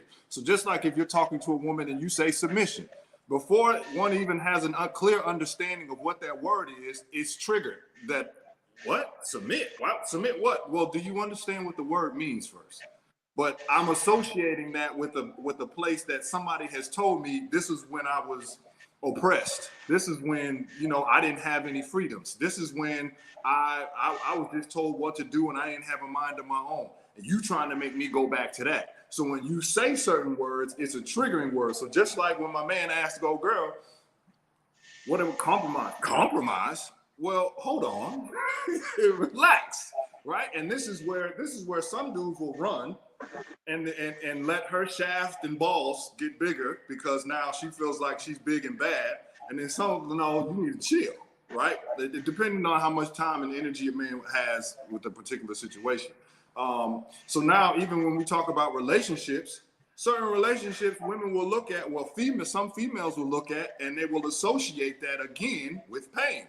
They'll associate that with oppression. I'll associate that with, you know, now you telling me that I can't run a Fortune 500 company. I can't do all of these things. You trying to just take me to just being Molly the maid. And then the question goes, who told you that? Where did that come from? Where did you get that from? And it's only because of one's association. So then now, and then there's, after the association, then we have to start looking at accountability. Accountability starts to go into, I'm not the problem, it's clearly you. See, so I would be feminine if a man was masculine enough to put me in a feminine role, which is just a slick way of saying I'm not doing it. Just like if you were to say, I would be masculine if a woman was feminine enough to make me be masculine. Well, that's a sucker. Like, who are you fruit? Like, you're gay at this point. Nobody is gonna look at this dude and be like, oh yeah, he'll turn the switch on once he finally comes with a woman that's feminine enough that'll make him bulk up and say, yeah, I'm gonna protect this. It's just a way to not have any accountability whatsoever. And I'm just gonna keep going in this direction until you are the one that actually can stand up and be the one to correct this. And some of it is one has to be smart enough to see the game that's being played so that one doesn't have to keep trying to just have access to vagina in a sense. Like, I just want to have access to this, so I'm gonna compromise. What going back to your face is when you let the devils in. I'm gonna compromise in order to get some of that yogurt box, in order to get some of that hoo-ha. Because so she she tripping, she be doing all of that, but I don't want to be alone with the lotion at night, so I'm gonna go ahead and just let her just do her thing. I'm gonna do my thing, and then we're gonna come together and have all of this. But meanwhile, there's no vision, there's no direction, and really, what is the culture is the one that the dominant society that says we can just come together and we can just figure this out. And ultimately, it's not going to be figured out. There's going to be a lot of pain. And then people are looking ways to avoid that pain, which therefore now one avoids relationships and then starts to use these certain words. And then it just starts dominoing on from there. So I think the biggest thing, one, who this? Who that? Who this? Call me forward. Sorry about that. Yeah, I think the biggest thing, though, is just a matter of can one listen, of not being so hyper defensive and being able to listen, because that's the only way healing is going to start to happen. If one is able to actually be a better listener and say, you know what, let me listen to this person and let me actually, you know what, I don't have the answers, and let me listen and absorb so that therefore I can now start to grow and move forward. And I'll stop. Yeah, I was thinking in terms of, as you were speaking, like, since we're talking about tribe, we were building on tribe, just what's the underlying cultural structure of the people who are getting together? Because a lot of the problems that we're describing right now are from people who have no culture, and there are people who may not have culture and are looking to actually, come to a better place. Yeah, they're looking to come to a better place in terms of, well, I know that what my friends or what my peers are doing doesn't make sense. Like, I want a husband. I don't know what my peers are doing. They're doing what they're told to do. And the same goes for the young men too. Like, nah, I actually want to start a family. I don't move righteously. But my peers are like, you ain't trying to go out and get some of that yoga box with us. Like, you a sucker. like something's wrong with you. If you don't want to come up with us. It comes down to like, where do they go to? They might be looking for spaces like this, but it's like, where do I go to in order to find like-minded people? Typically the church. Right? They go straight to church because that's the closest thing I have to what I think is the right thing to do. But everyone grows up like they get a program installed in them based on their environment or their parents, and at some point it's like, this ain't it. Like, this ain't everything that I'm supposed to have. And I'm looking around and some people are satisfied, but I'm not. Like, I can't even pretend to be satisfied with the path that I was placed on. There has to be something more. And they go looking for it. And that's when you get some of these stories like, I went to church and I was asking questions. And they didn't have the answers. So then I went to Ifa, and then someone scammed me out of all my money. And then it's like, they go to all these places and get bounced around. And then 10, 20 years later, like, compromise? What compromise? Like, they didn't get run ragged. After they've been bounced around through all these places. It's sad because there's as far as a lot of people are concerned, like, because I consider like being able to come into contact with something like Anu is like Chico already said, like we hit a lick. like a lot of people don't know that there is such an option. And sometimes they may not have the patience to sit through the first 20 minutes, like 4 hours. I ain't watching that. What else they got? So I was just thinking about the underlying culture of what people are coming into, and that level of fear that was spoken about earlier, when you feel like you're just out here like getting tossed to the wolves.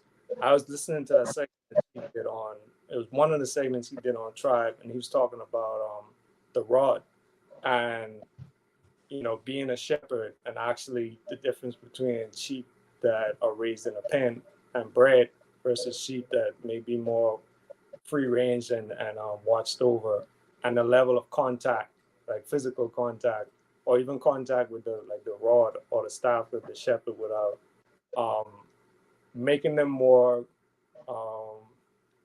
I don't want to say docile, but more comfortable. They feel more safe, like they'd stand right next to the shepherd, as opposed to the other ones where they're just fearful because they're always locked up and caged up, and they're only being used for breeding. So I was thinking about these things as well, in terms of people who don't have a culture or don't have a shepherd, where they go to or what they're looking for. So I know we've been building on relationship dynamics this evening. I kind of want to go back and kind of just ask, like, so how do we fix all of this? Like, how do we get men to lead and women to submit? Just to kind of, so we were like kind of talking about the dysfunctions a bit, and so just kind of like moving into solutions, and like how do we actually get people to cross over to that other side and start, doing what is right to be able to heal and to create families and things of that nature. I would say first, having a vision for what we want and not what the world want. And just to reference back to the past conversation we just had, we take whatever the merchant gives us. We don't have a clue about what we want to do as a community. So long as the recognition can come, long as the status can come, and long as the money can come, we are down with going with the merchants or the government or whoever else that influencing the quote unquote culture. But I think us aligning the men, it has to start with the men first, and not being tolerant of shenanigans and behavior from themselves and also from the women. So we have to lay out a plan, becoming a part of ANU or reading the materials to get a guideline on where what the males can do to build on the culture that we need to have going forward. Shalom, Akina. Shalom, peace. Shalom, everyone.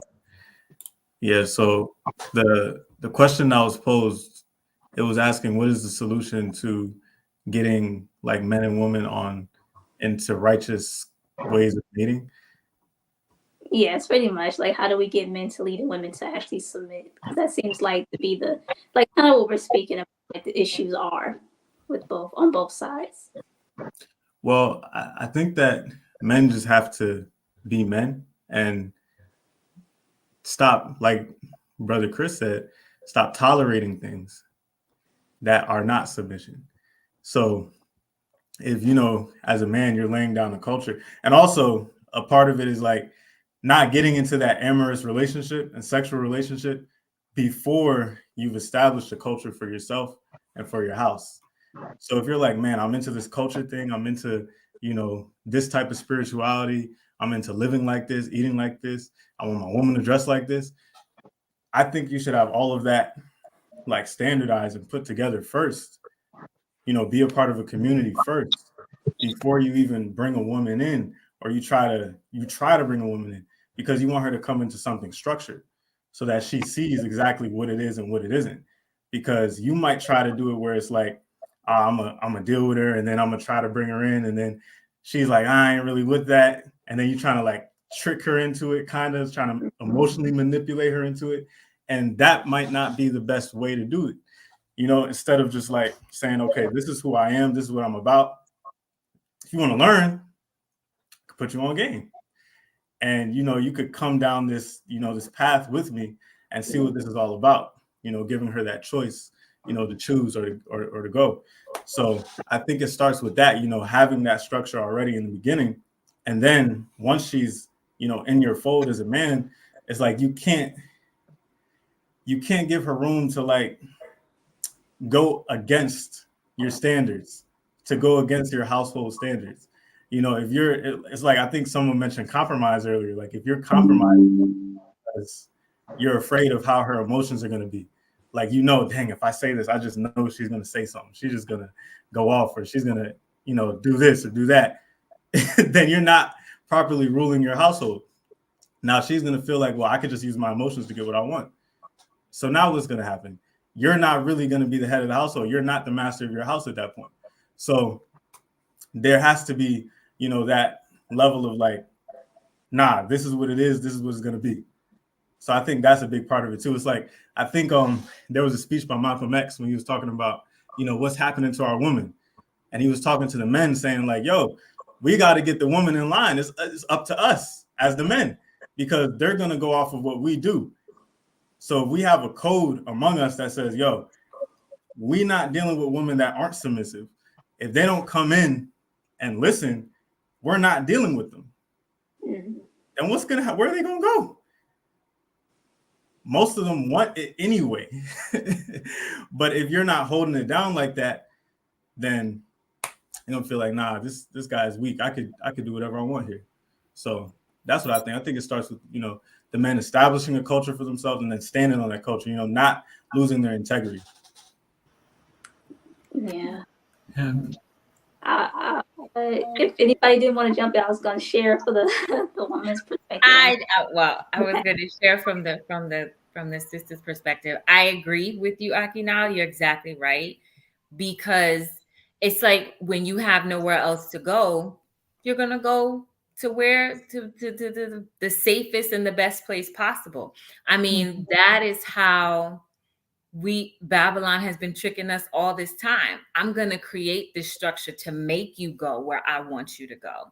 So if we really want the men or man that we say that we want, and there is no compromise, it's like, is this or nothing else? Is this or death? Because that's basically what it is. Then I think the real women, because I see Oba's comment in the chat, the women who actually want men, that's the way that they will go. I also think, and I think this is also like pulling from what was said earlier, we do have to identify those sisters who are moving as elders, right? Because at this point we have so many, and we can't be looking at the Marys and the Tarajis. It's like, who are the righteous women who are going to be those aunties and mothers and dodas who can, and saftas, who are going to say, this is the way to go.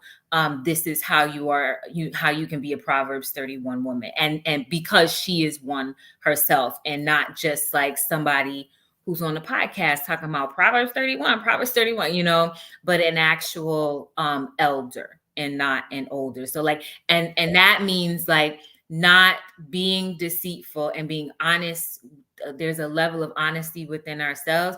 Okay, I've reached this certain point in my life. I'm not the maiden anymore. I'm not the girl anymore. I'm probably just the mama, the auntie, or the safta, and I need to comport myself as such. So that's it. One more thing. You have to say one more thing. Hold on. If we can, as men, we can hold our attention and our sexual activity away, and stop giving the attention in the sex away so much, we can get somewhere. Like if you see a woman that you know dang well you wouldn't like in real life, and she's on Instagram half naked, why would you like the picture? Don't like the picture. Stop giving attention to things that you don't want in your own life. You know, stop laying down with women that you know that will be a disaster if you got her pregnant. But that's it. So let me read something from the Anu way. When an Anu man is idle or preoccupied with busy work and no purpose movement, his masculinity begins to deplete itself. That is, as it has no functional medium to drive out his own toxins. I think a lot of it gets just what is a man's purpose? Are you rooted in a culture? Or do you jump from one community to another community when you say this and call me this one day, and the next thing you know, 2 months later, you want to be called something else. And then you still want to have a woman in your household submit to now call me this, now call me King Kongzilla. And then 5 months later, yeah, we no longer a part of that community. We're going over here. All right, we're gonna go over here. What is this, right? And then only involve himself in busy work, like I'm just gonna go to work. But what is the overall work that one is supposed to be working towards? What is the legacy that's supposed to be handed down to the children? And I'm not talking about just something of a medium of exchange like Esau. I'm gonna give my birthright up for a Sam. Are you gonna give it up just for if I give you a couple dollars and you'll do what I tell you to do, as opposed to a man being able to stand on business? And that business is being able to stand in culture and saying this is not just having it like, oh yeah, this is what I am today, but this is how I'm moving as a man, because that's what, not because this is what everybody is doing, but despite that everybody might say, oh, you're just too much. Or you know what, you shouldn't be talking like, I'm gonna do this despite everybody trying to say that this is toxic masculinity, or you shouldn't be so aggressive, or you know, there's a little when you talk and this might be too much. Despite all of that, can one still stand and say, I'm gonna move in this direction, and either one is gonna roll and get on the train and find a cart on one of these trains. I don't know which one that was that Chief did.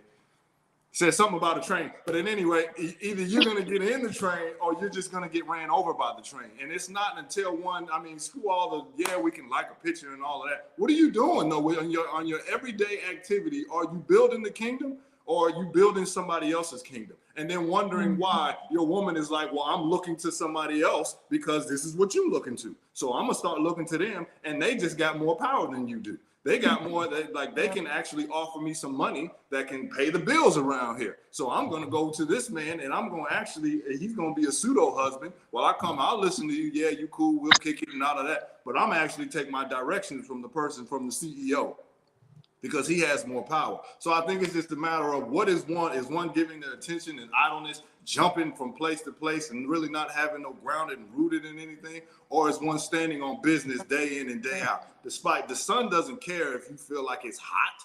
The sun doesn't care if you feel like the rays are coming in too much. It is on you to find you some shade. The sun doesn't show, oh, you know what? Yeah, I'm being too much today. Oh yeah, I'm shining too bright today. And I think that's what men, as a man, one should stand up and say, you know, I'm going to be this, I'm going to live this regardless of what anybody else has to say. I'm going to do this, and I'm not going to just sell anything that I have for a couple dollars or a doggone sandwich. Beautiful, man. That Zach was preaching. I felt Zach was that. coming with some fire. Oh man, I got some people on the back end that have joined the live, and they're loving what everybody is saying. So definitely want to appreciate you all for sharing your perspective. I want to keep the conversation rolling and just ask some of the brothers, you know, what is your vision that you have for family based off of the Anu culture? What is a vision that you guys have for family? The vision I have for family. I'll start with the children. With the vision I have for my kids is to have professional skills as well as like handy skills, like to build something, to work land, know how to grow some vegetables or fruit. But also to be skilled in various things like music, linguistics, really. Um, to travel the world. So they're not just being programmed by what I grew up looking at, which is, Hollywood, and I don't want them to go through that. So that's the vision I see for my children. For the women, um, you know, taking care of the babies, being that brass that sharpens brass. The chief was saying, he was saying how with men it's iron sharpens iron, with women it's brass sharpens brass. So that's how I the vision I have for my women, being the brass that sharpens brass. Holding each other accountable. Say if I wasn't in this space, I'm on another continent or whatever it is. Just having that camaraderie and sisterhood with each other. Where where once I step foot in the room, it's like things are moving, things are happening. I'm coming with my masculine energy, and they have their feminine energy, and it could just come together, and it's creation after that. So that's the vision I see for my family. Awesome. Oh man, thank you. He had to turn the camera off for that one. Thank you. Thank you. We can't see you, by the way, LT. Oh, he's back. I'm sorry. You know phone issues. So Okay. I'm here. I'm here. Anybody else want to share their visions? Sure. Yeah, for me, it's really simple. It would be akin to what Chief had shared about the families being factories and even being kingdoms under themselves. So in terms of when I guess I'll start from the youth as well. In terms of what the family is producing, being able to ensure that all of the youth are doing what they were here to do, and they're immediately put on the track to discover what their purpose is, as opposed to being put through processed through a machine. In terms of the education system, public education system, processed through that, and then spending the rest of their lives trying to recover from it. Just sparing them that sort of molestation and getting them onto the point of being able to explore what it is that they need to explore to find what matches their vibration, or what it is that they're meant to be expressing. What comes natural to them. I've seen it often where youth are like shut down a lot. Like they want to try this, or they want to try that, or want to try that, and they're shut down. It's like, no, I don't think that's going to work. So you're going to do the thing that my limited brain can come up with, and that's based on my programming. As opposed to the youth being able to move beyond even what I consider to be possible, because they already come with that, and we strip them of it. So just in terms of ensuring that they're properly taken care of, and they have an environment where they can do that. Of course, that means that the women have to be kind and nurturing, and they have to be open, broad-minded in terms of even activities that the youth would be taking part in. And the financial structure has to be set up. And even though the physical space has to be set up to where it's conducive to everyone being able to shine in the way that they're supposed to shine, and everyone can produce based on their vibration and what they're meant to be producing.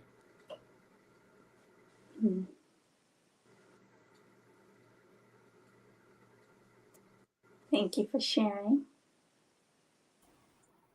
I love hearing about the visions because it's like it gives us all eyes to kind of see, and it's like it's exciting, you know, and to like visualize and imagine like what all the different families will be doing and what they like.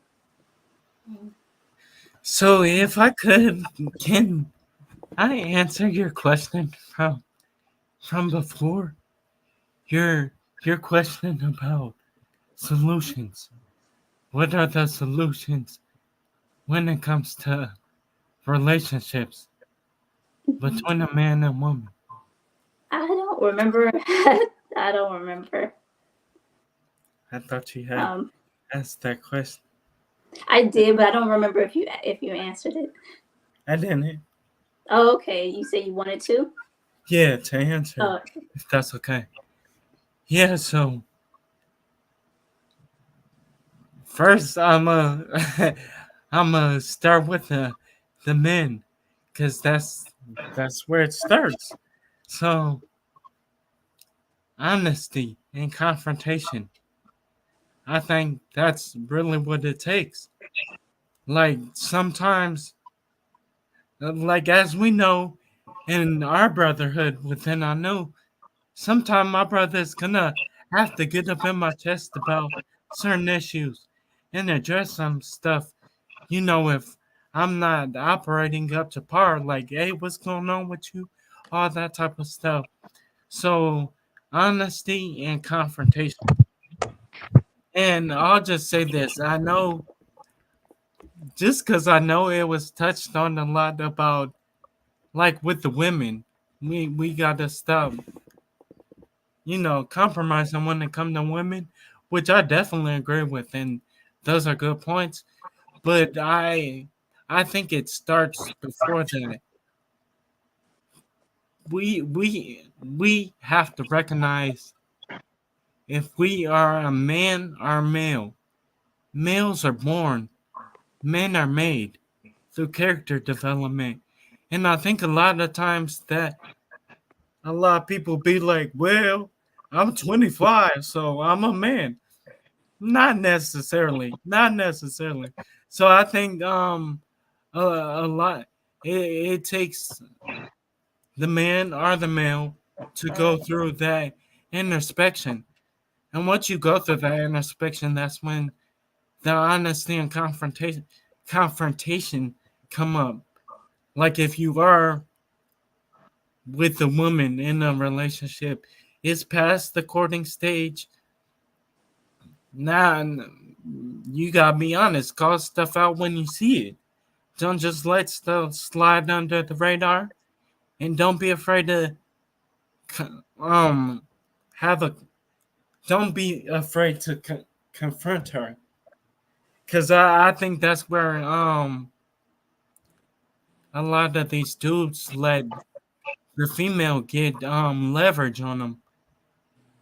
Is low key the guy is scared of her.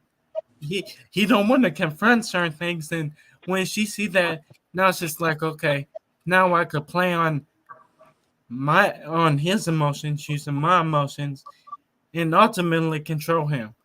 So I just want to touch on that. I think it start with the dude doing that introspection, and then once you get that and determine what you are, a male or a man, that honesty and confrontation, internally and externally.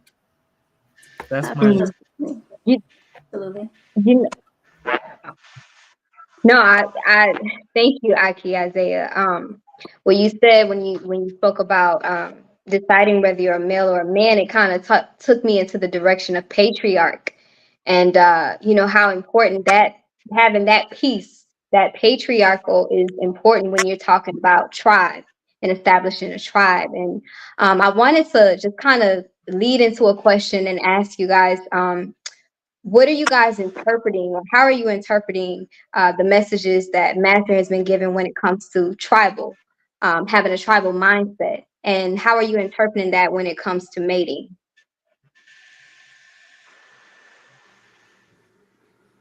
When it comes to mating, I think the major thing is not wasting your time with those who don't have that sort of mindset. It's not always a knowledge thing, especially when it's a man dealing with females or women. It's not usually, oh, she knows this or she knows that or she's so smart. It's just like she's on the same vibration. Like, we need family. We don't need no arguments. We don't need no back and forth. Okay, you have your role, I have my role, I'll play my role. And I don't need to. We don't need to deal with anything unnecessary, because we honestly don't have time to be going back and forth, because that's just what marriage is, or that's just relationships are hard, or like all of these cliche stuff that are programmed into people based on the symbols that they're fed throughout their life, from the beginning up until the current point. They manage to bypass those and get straight to, okay, so what are we doing? All right, cool, we're doing that. And we can work with each other on deprogramming some of that stuff and ensuring that it doesn't get passed down the line. And in the tribal sense, you gotta always have community in mind as well. So it's not just about, well, when we're at home or when we're having an intimate moment where there's teaching and learning going on, we agree, but then we spend time around disagreeables. All of my closest friends are on a different path or have a different culture. All of you, the sisters that you're around, they're contrary to what it is that you're doing. So rather than building with like-minded people, you're fending off alien culture all day, every day, and the energy that could be put towards building on both our ends or all our ends, it's being drained away by dealing with unnecessary things. So it goes back again to what was brought up a couple of times, not tolerating that Babylonian spirit that would say, well, I see what you're talking about, and I see you're building something, but what about this? And it's not a what about this in terms of, okay, I see we got finances and everything, but what about infrastructure? Like, I can help with infrastructure. It's usually not that. It's usually, well, what do you think about the shape of the earth? What about that? Like, if you don't have a spaceship where we could check in 10 minutes and come back, don't bring it up. Because none of us can answer that right now. I ain't got no spaceship. And frankly, I don't care. It's a simulation anyway. I'm trying to make sure everything is sorted out. Everything is balanced out. But if you're trying to continually disperse energy rather than focus it, then that's a clear sign that you're not tribally minded. So you're not going in a certain direction or looking to build something over time or establish lineage. You're just looking to waste energy or pass the time. Yeah, I do think about those who are lost and who are in Babylon, and how it may be difficult to, maybe see like how do you be able to pick, or I guess convert someone to Anu, because I know that we were in Babylon before we came, to Anu, and some of us are still kind of getting out of that mindset. So I just wonder, how would one be able to, moving tribally, be able to, I need to find someone who can join Anu. They may be lost, but I can help, convert them to come into our ways. It's just a thought that came to my mind when you were speaking. I think a big part of it on our part, as Anu, is doing the modeling, really living the culture out and being unapologetic about it, and not compromise, coming up again, not compromising, even when we're amongst other people who may live a different type of culture. I think it also is when it comes to someone who's new to it, a lot of it is on them to really accept the culture in their heart and to renew their mind to do that sort of work.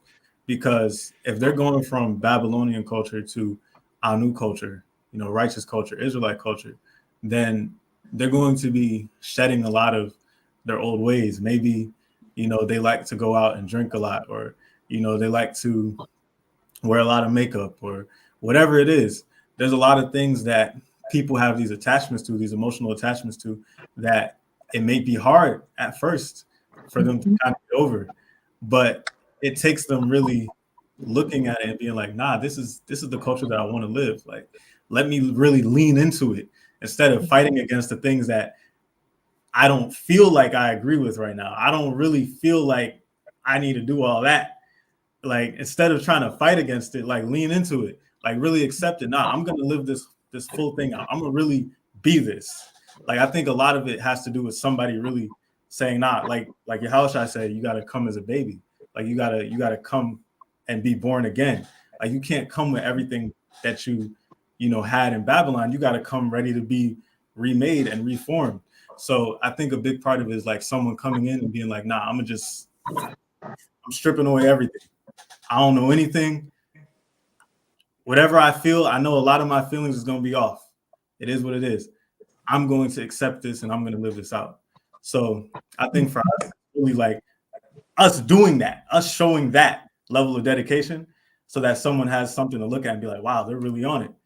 And then them accepting that way of being as well. I think with that too, you also get you can increase the chances of actually attracting people who are tribally minded and not people who are like waiting on the outside and watching. Like, I don't want to build the building. I want to wait until it's finished and then move in, and just enjoy all the amenities without sweating. Thank you. Well, with me, to answer, because it's just probably to answer your question, when I think of tribal energy and when it comes to man, I think of in my own way, man. It's like for me, if you live that culture and that's all you concerned about, like, you see, because I watch, you see animal documentaries, whether it's a pet or a pride or a pod, a wolf or a shark, or, they're only concerned about being what they are, whereas, when it comes to us, we're sometimes thwarted to become something other than what we came down to be. You know what I'm talking about? Like, society gives us this or that. You don't have to, be a group. You can be an individual, and you can do whatever you want to. You be independent. in that mindset. You know what I'm talking about? And that, as we see, doesn't work. If you're not trying to preserve the group, that's not the best self-preservation, as she pointed out. You know what I'm talking about? So I, me personally, I would say, find that remnant, you know what I'm talking about? Because that's all you're looking for. Everybody else probably gonna end up going to war with them anyway. You probably gonna end up having to subdue them, man. So I'll be looking for that remnant. You know what I'm talking about? And that's what I'm looking for. I'm looking for people that thinks and are like me. Everybody else I may happen to have to go to war with or something like that. Maybe we become allies or not, but that's how I just see everything, man. When it comes to a tribal mindset, because that's what we are. We a tribe, yeah, we all, have the same mindset, and we, have the same culture, and we follow the same, norms and folkways and statues, given to us through that culture. Everybody else, I may not commit usury against my brother, but everybody else may be fair game. If you ain't in this, everybody else might be fair game. But really, it's like you just looking for that remnant, man. You know what I'm talking about? That's all. Everybody else gonna come with they, shoulda, coulda, wouldas, I say, you know what I'm talking about. And some people just don't want to let go. It's just like the Matrix, it's the human mind has issues letting go. They, you just want the people that really just want to let go.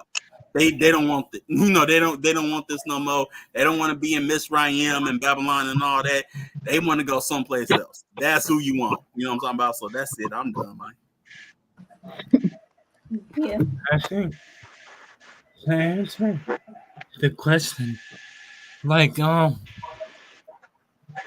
we would interpret tribal energy when it comes to mating, I would say, like El Guerrero touched on, like somebody who is looking for something different, besides what this society gives to you. When it comes to terms of mating, someone who could definitely submit, and in terms of a tribe, I would say it needs to be like, I don't know the word to use for it, familiar maybe, but it needs to be like a common language we could understand each other from using, whether it's from our movements or verbally, and I think that goes with the whole tribe. But in terms of mating, I would definitely say that goes to man as well, just because in terms of mating, every woman that you bring into a new doesn't have to be your woman. You may have been thinking, oh, my brother needs a woman, or such and such other needs in the community. So I think when it comes to tribe, you back up from just thinking about yourself. You're thinking about what can I do or create to increase the whole tribe. So I would say that.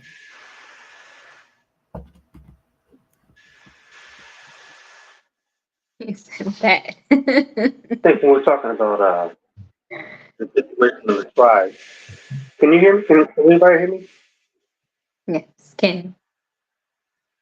Yes. Oh, okay. I think when we talk about tribe, one of the most fortunate things that I can think of, that since I'm kind of new to the experience, is basically having one powerful mind with the ability to see from different perspectives. And I'll give an example of what I'm talking about. Like even in this late juncture in life, I just recently learned from my short studies with Master Mendeley that there's a difference between courting and mating, or courting and dating rather, which opens up a whole different perspective, being that dating can be seen as a bribe. And in actuality, when you go over what all entails of dating, it definitely is because you're putting your best foot forward, which is not necessarily all you, and trying to make an impression so that you can gain something. But when you are courting, you're asking important questions and you're actually trying to find out what the psychology and mind state of that other person is.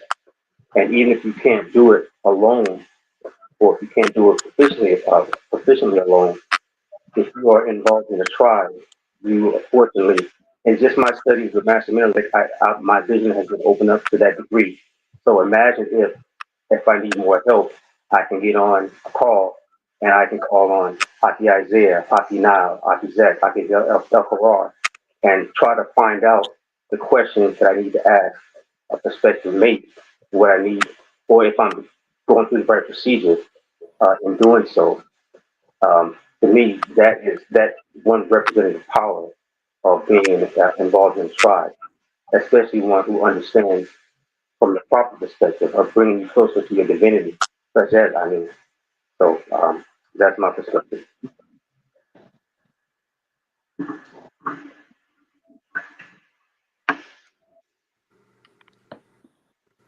Okay. Well, oh man, thank you guys for coming on and sharing your perspectives. I think, is there any other questions that we might want to ask or comments? Okay. Master says that goes for 3 hour covering initiative 2. How many folks are making sure those they cover find mates and those who are covering them are experiencing healthy family growth? Definitely a question to ponder on. I think of, I'm sorry. Oh no, go ahead. I think we have one last question before we get ready to close out, but so I'll share that after you. Yeah, no, we can go straight into it. Just okay. Last question for the build. How far are you from building your ideal homestead? That's the last question. Shoot. Yeah, I think the main thing on my side is a steady home base. That's the part that I'm working on right now. A steady home base. Man, I think for me, I think I'm probably like 7 years out, something like that.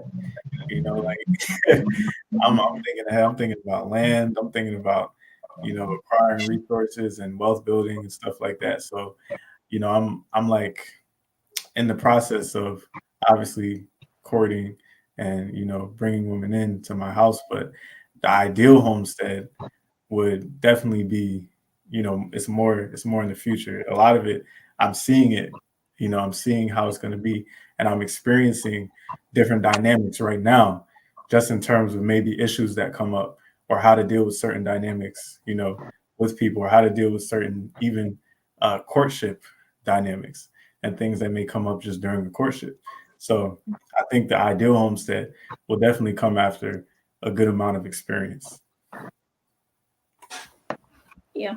I'm kind of with Akina on this.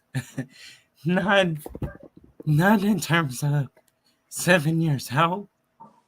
I don't want to put a number on it because I'm older than Akina, so that 7 years don't affect him like it affects me. So that. But yeah, I would agree with him. Like I'm a ways out from my ideal homestead.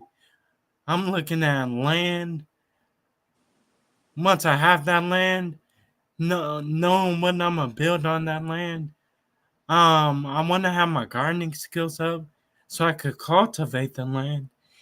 And then once I have my homestead, that's when the family's gonna come into play. So putting the systems into place now, so once I get that homestead, everything just it could fall into place because I already put the systems into place.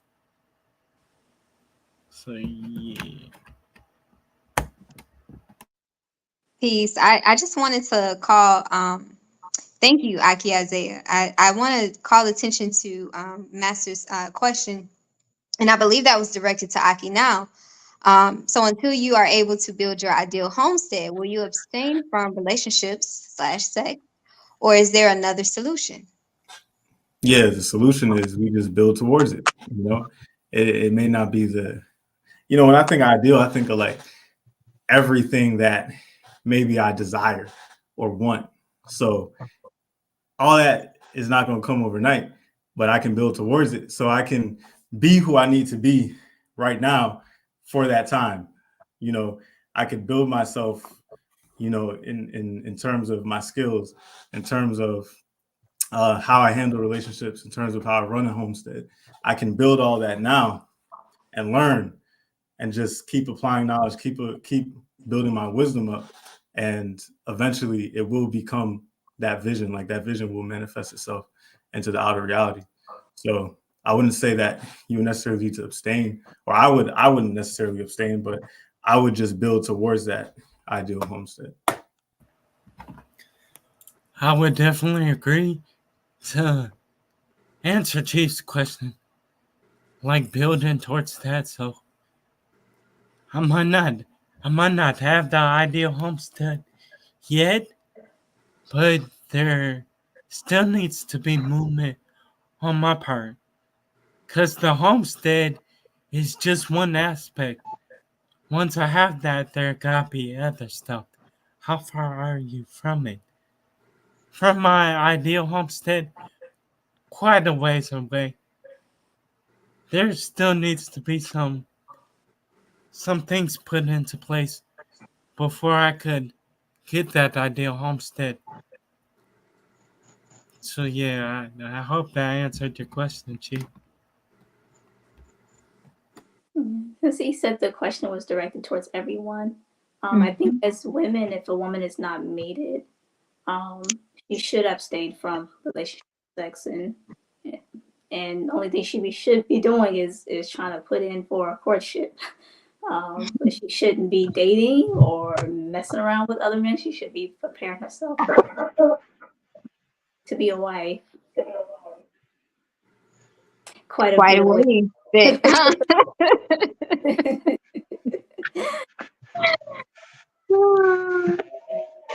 Yeah, I would agree with Coach Sequoia in terms of if a woman is not mated, she should be abstaining from sex, of course, in relationships. And I think that is an opportunity to kind of build up, your relationship, or spend time with the Creator, and begin to build up qualities within yourself, that would make you an asset. I would say an asset to an Anu man, as opposed to you just waiting, or you're not doing anything with your time. So Yeah. And I think it's important though to also say, for any sisters that are listening, that doesn't mean like, well, I'm getting myself together, right? Because you're not going to be able to get yourself together completely. The man is what completes you. So like, when we think about supreme mathematics, we're that 6, we have a limitation. So in order to move to that next level, you do need knowledge. You do need the one that will bring you into the fullness of you. But that also don't mean, I'm just gonna sit here and wait for it. Then that doesn't mean that either. Yeah, That's an excuse. Everything comes with balance. Absolutely. I think about when Master said something on the show where he was talking about, I think women come for reading and ask, will I be mated? And, it's like, yes. But, are you running out and preparing yourself, for that man? Are you preparing to be a wife? Are you preparing to be a mother? Are you preparing, so like you said, everything comes with a balance. So. Yeah. And just kind of piggybacking off the supreme mathematics, the woman is the 6th, the equality, but in order for her to become that equality, she has to be fattened by the knowledge of her head. So, Father. But I guess that's it. I'll answer Chief's question. Okay. Because it was directed to everyone. Because on my side, it's kind of tricky because children are a part of the ideal homestead on my end. But in terms of preparation, there is a level of prudence and abstinence that needs to be had in terms of adding on to what's already there, based on what's already been built and what needs to be built in terms of structure. Yeah, the adding on is something that has to come after everything is more solid. So abstaining from that is something that's wise. Oh, I would say for me, I'm like Master Money Lad. For me, I'm in the skill requirements and whatnot because I still want to acquire a lot of skills to bring to my own homestead or whatever. But for me, I'm standing for. I totally agree in standing for relationships, baby. Because it's like, I think about it. I don't deserve one. I'm just gonna be honest. I don't think I deserve one, and that's all right with me. Let me knock out this rock, then maybe I get to eat. You know what I'm saying? But other than that, yeah, I'm good with it. Let me get where I need to get my knees together, like at the retreat. Let me get my knees together. Then we can talk. Then we can look at a relationship. But until then, man, I'm good. I'm good. Let me get the place of peace together and all that whatnot. I ain't worried about no relationship. It'll come. It'll come when it comes. I'm good with it, man. So I'm done with it. We're just gonna wait on the Most High to send the flock. Send it on to you. Anybody else want to share? Mm-hmm. All right. Well, I think this was a really beautiful build. Yeah, I think it was beautiful to give our Chief Jagna a break, and we kind of come in and just kind of I think we had some fun with the discussion, but then we also really shared some solutions and really spoke about our culture and what our vision is. So I give thanks for that. Absolutely. Had some people on the back end who were texting and just they definitely love the information. They love what you guys are presenting, or we all are presenting, and it gave them some things to actually think about themselves. So hopefully they'll continue to tune in, and we're gonna leave it on a high note.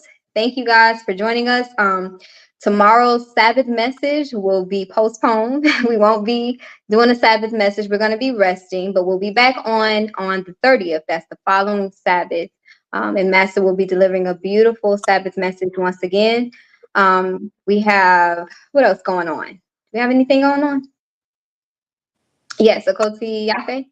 We have what is it? Viking? Yes. Yes. Mm-hmm. Yes. So on Yom Rishon, Anu Wombs Biking Club, Raleigh Riders, I just made that up, is on Yom Rishon at 8 a.m. So that's first day. So we start our strong off strong. So you can go to Eventbrite and look for Pedal Power to register for the ride. All right. And if you haven't already, make sure you subscribe to all of the channels that are connected to Anu Life Global Ministry, House of Yuya, we have True Life Health, and so on and so forth. Continue to stay tuned. We have the Anu Youth Ministry that'll be popping off soon as well. But until then, you guys, everybody be well. Shabbat Shalom. There's one more thing. Uh-oh. The people who are on the back end, okay, how giving their feedback, maybe they could put it in the comment section. Yes, I was actually gonna read it, but I was like, you know what? Okay, I'll make sure they do that next time. Okay. It does help. All right, guys. Peace. Shabbat shalom. Shabbat shalom. Shabbat shalom. Shabbat shalom.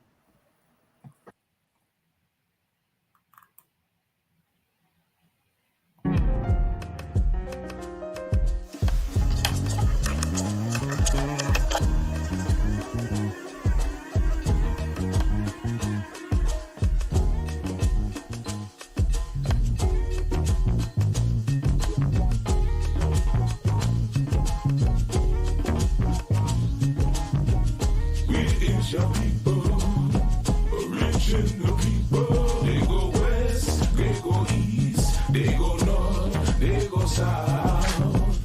This is we go. We bring divine wine right from the source. Water to wine. BB Nation birth from my new warrior crew. It birth from my new big body girls. It birth from my new boom boom drum. It beat from my new. your people, reaching the people. They go west, they go east, they go north, they go south.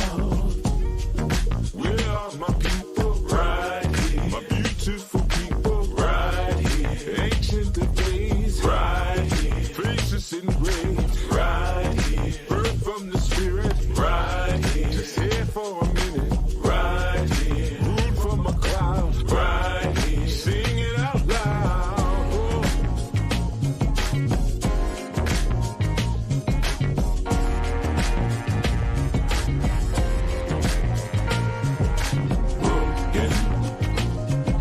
Scattered, but we still not forgotten. Yes, we scatter, no matter. Right from the source, we scatter, no matter.